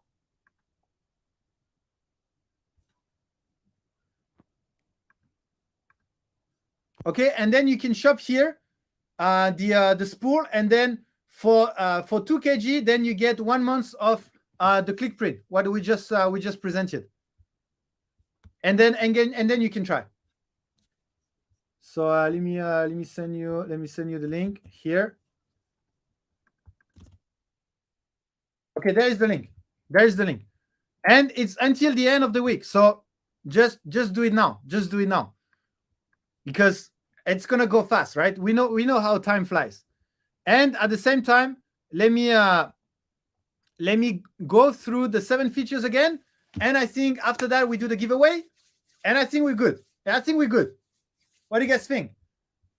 You can click on the Polymaker deal. Yeah. I show you how many points I have. Yeah, I think. Let me check. I wonder if LM is going to build another building to store the PLA. Well, he has a ranch, right? He has enough space to build as many buildings he wants, as many warehouse. Polymaker deal link. There you go. You can also get the free trial for 1 week. Yeah, there is also a free trial for 1 week. But I mean, you have to buy filament, right? So in any case, you need more filament to fill the riprap. Okay, so guys, remember why. At least I think you should give it a try. We go one by one. Feature number 1, G-code file management. Remember, I think all my stuff was deleted. Oh, there you go. It came back. So remember, you can put all of your G-code. You can put it in folders. You can share a G-code between folders without copy pasting, which means if you have a Voron part that goes into this Voron and this Voron, you just upload one time, and then it will be in these two folders. And if you update that G-code because you have a better slicing, then it's going to update in all the folders. Okay. Plus, you can have your favorite stuff. Okay. That's number 1. Is climate control just saying Bruce place for filament? Builders Mark wants us to move our warehouse to his building. Okay, feature number 1, G-code file management. Feature number 2, the queue. Okay, so when you're here, you select some stuff. So basically, I go to the Voron, I select all my Voron parts, I add it to the queue. Okay, and then I just maybe I need 2 of this one, 3 of this one, and I send it to the queue. Okay, and then I have my queue, and then you have queue management, drag and drop. Okay, drag and drop here, and then you move around whatever you wanna do. Okay. Number 3, spaghetti detection. Number 3, if you go here, you have all of your spaghetti detection here. And I think we do have a spaghetti detection that is not happy. Not this one. This one was disconnected. So this one and this one. Okay, we have spaghetti detection for both of them. And then you can have the sensitivity, and then you can take snapshot, and then you will send you an email, etc., etc. If there is an issue, okay, and then you can select whether if there is a spaghetti you want to stop, or you want to pause or something like this. Okay, next one. Next one is time lapse. Oh, it's being updated. Sorry. Time lapse. Canada has some. Okay, time lapse. So if you go, you go good. Okay. Canada has some. Who is in Canada? Can you switch off your Wi-Fi, please? Peslis, Kevin, are you in Canada? Johnston, are you in Canada? Can you switch off your Wi-Fi, please? Can you leave me? Can you leave me some internet, please? Is it possible to share G-code with other ClickPrint 3D user? Numeric, that's a good question. I don't think you can. If you have AutoPrint and AutoFarm, you can share the G-code within your farm, but I don't think you can share. But that's a good idea, actually. You should ask them. Matteo, we have an idea here from Numeric, where if you have a community of ClickPrint users, if they can just share G-code between them, and that's a good idea. How will it eject the parts? If you are on ClickPrint, it's not automated, so it doesn't eject the part. If you are on AutoPrint and AutoFarm, you will be able to have a hardware, and the hardware is going to remove the part every time. They have a specific. It's called the Vapor. VAPPR or something like this. Tilt the printer a bit. Wait for the bed to cool. Yeah, that's another way. The Cinzia, that's a way to do. They all went to the Timmy's to get coffee and donuts. Feed the Wi-Fi hamsters some bacon and maple syrup. I have Ethernet cable. I wish you were in Canada. We could make cookies. Should be back up again. Okay, we're good. That CR10 is doing the Michael Jackson. The CR10 is doing what? CR10, let me check. Vapor, variable adhesion for automated part release. Okay, so that's the one. Okay, where was I? Yeah, time lapse. So G-code management, queue management, spaghetti detection, time lapse.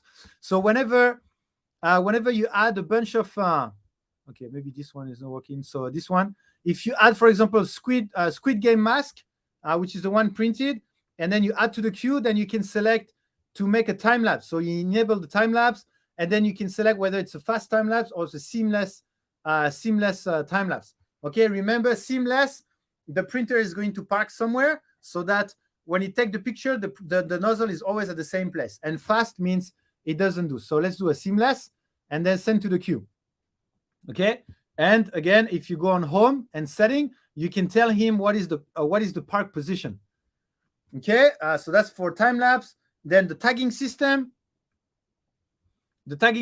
Each of the G code can have a tag.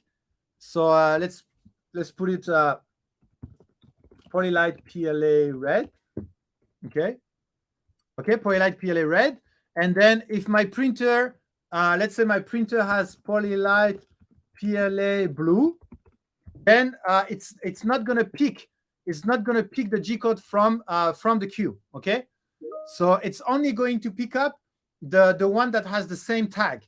So if you have a queue with a bunch of G code, and some are Polylight PLA red, some are PC black, some are ABS, and then depending on what your printer is loaded with, then it's going to only pick up the one with the right material. Okay, so that's the tagging system.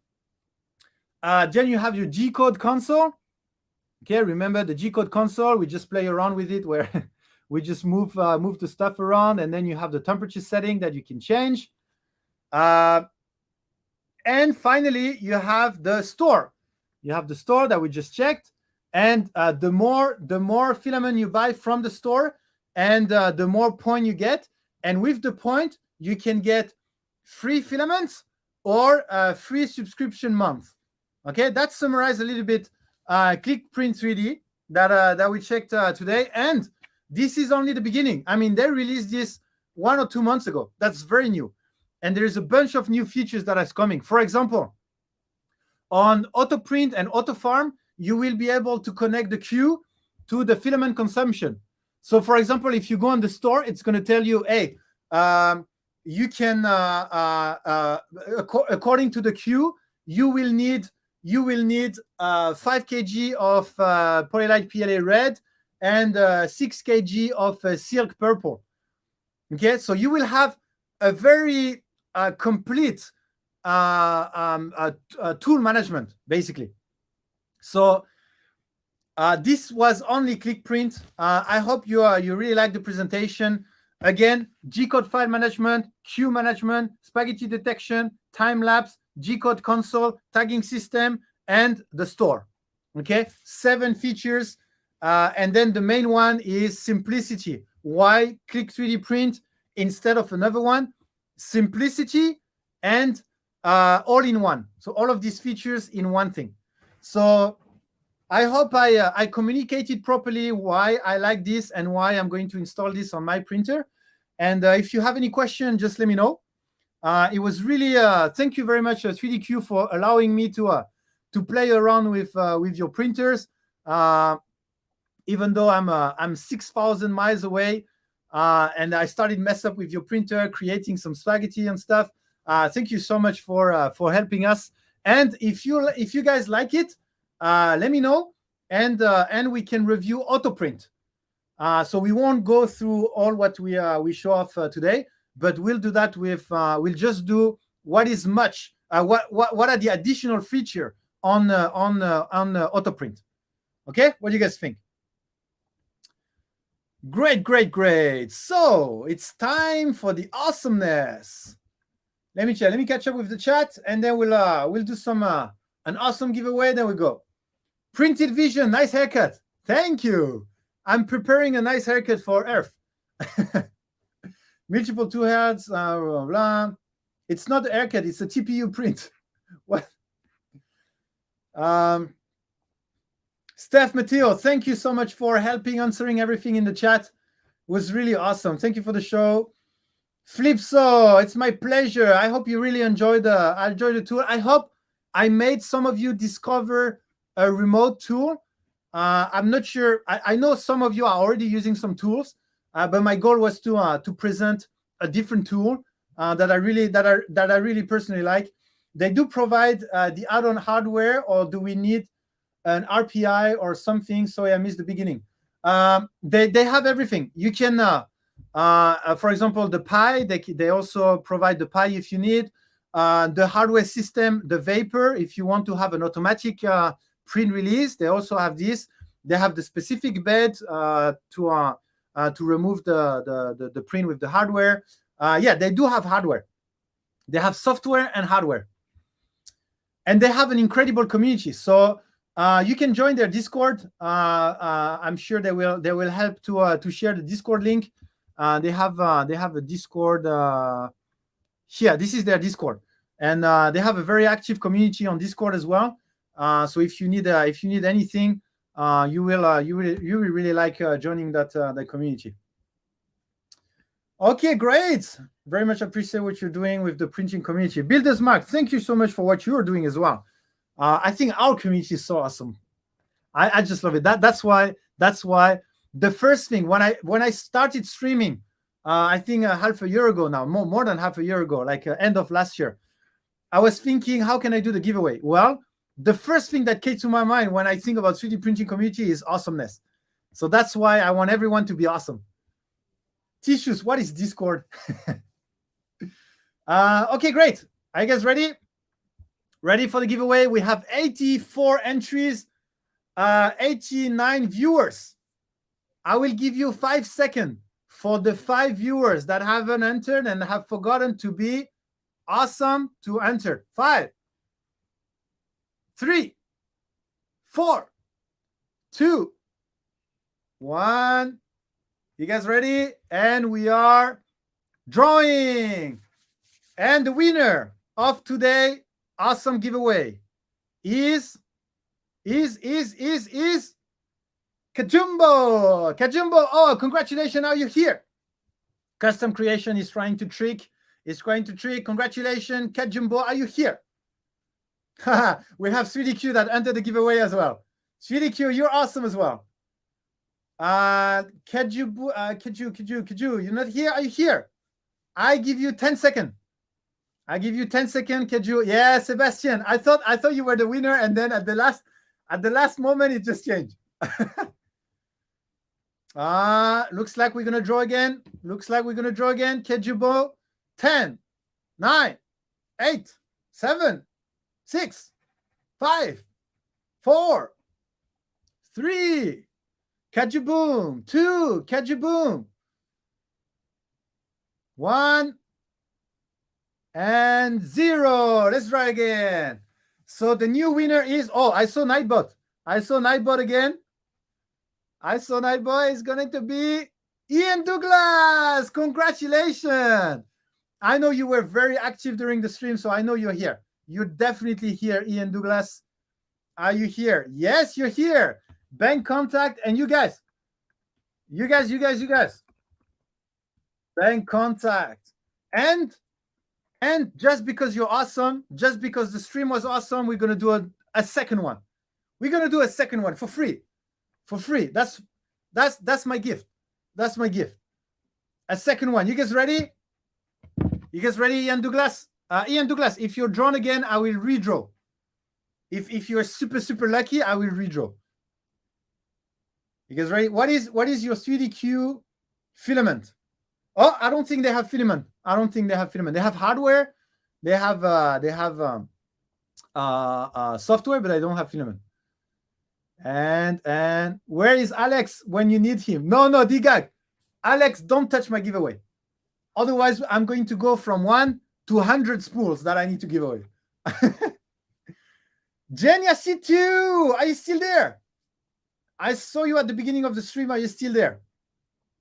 Jenya C2, 5, Jenya C2 4, Jenya C2. Yes, you're here. Oh, actually, you are here on Twitch. Your YouTube was drawn, but you are here on Twitch. So, congratulations again, Jenya C2 for the win. Thank you for joining on Twitch and on YouTube. So, for the Twitch guy, we're gonna go raid some awesomeness. So, who is live now? For the YouTube guys, if you want to enjoy the feeling of raiding someone, then you should come on Twitch. And that's where we can enjoy raiding someone. So Print Team we raided last time. We have Zombie that is streaming. Is that Zombie? Oh, look how cute Zombie is now. Anyway, who do we have as? How many dragons? Make your decks. Yeah, I guess there's only Zombie streaming printer stuff, right? It's not Zombie. For the guys, I was just joking. That is not Zombie. That's an advertisement. Just in case you think we are going to raid into a pizza eating advertisement. Okay, let's raid Zombie. Let's raid Zombie. Let's bring some fun there. Congratulations again, Jenya and Ian Douglas. So let me get the raid going. It was awesome. So, how many of you? I have a simple question. How many of you are going to try? Very custom printer. How many of you? Zombie, don't talk into my stream, please. We're gonna come. How many of you is gonna try? How many of you is gonna try a click print? Let me know. And by the way, thank you, Bionic. You too. Okay, Tissues, you're gonna try. Okay, I'm going to install I'm going to install Click Print on my printer next week, and I will do that live. I'm not sure if I do it in a regular live, but I will give Zombie one bit at a time. So I'm going to install that on my printer next. That's going to be the first time I'm going to install Raspberry Pi on a printer. So let's see how it's going. I mean, I hope it's as easy as I get the Raspberry Pi, I plug it to my printer, I put the software in the SD card, I put the SD card in the Raspberry Pi, I check the IP address on my printer, I put it on my browser, and finish. And then I arrive to where I am now. And so I will do that live so that you guys can help me, because I'm sure I'm gonna end up with some wrong stuff. Yeah, freaking UFI. I know it's easy for you, so I hope I will have some issue, but you guys will help me. So thank you again, everyone, for joining. It was a really awesome stream, and I will see you on Thursday for Print Busters. Stay awesome, everyone.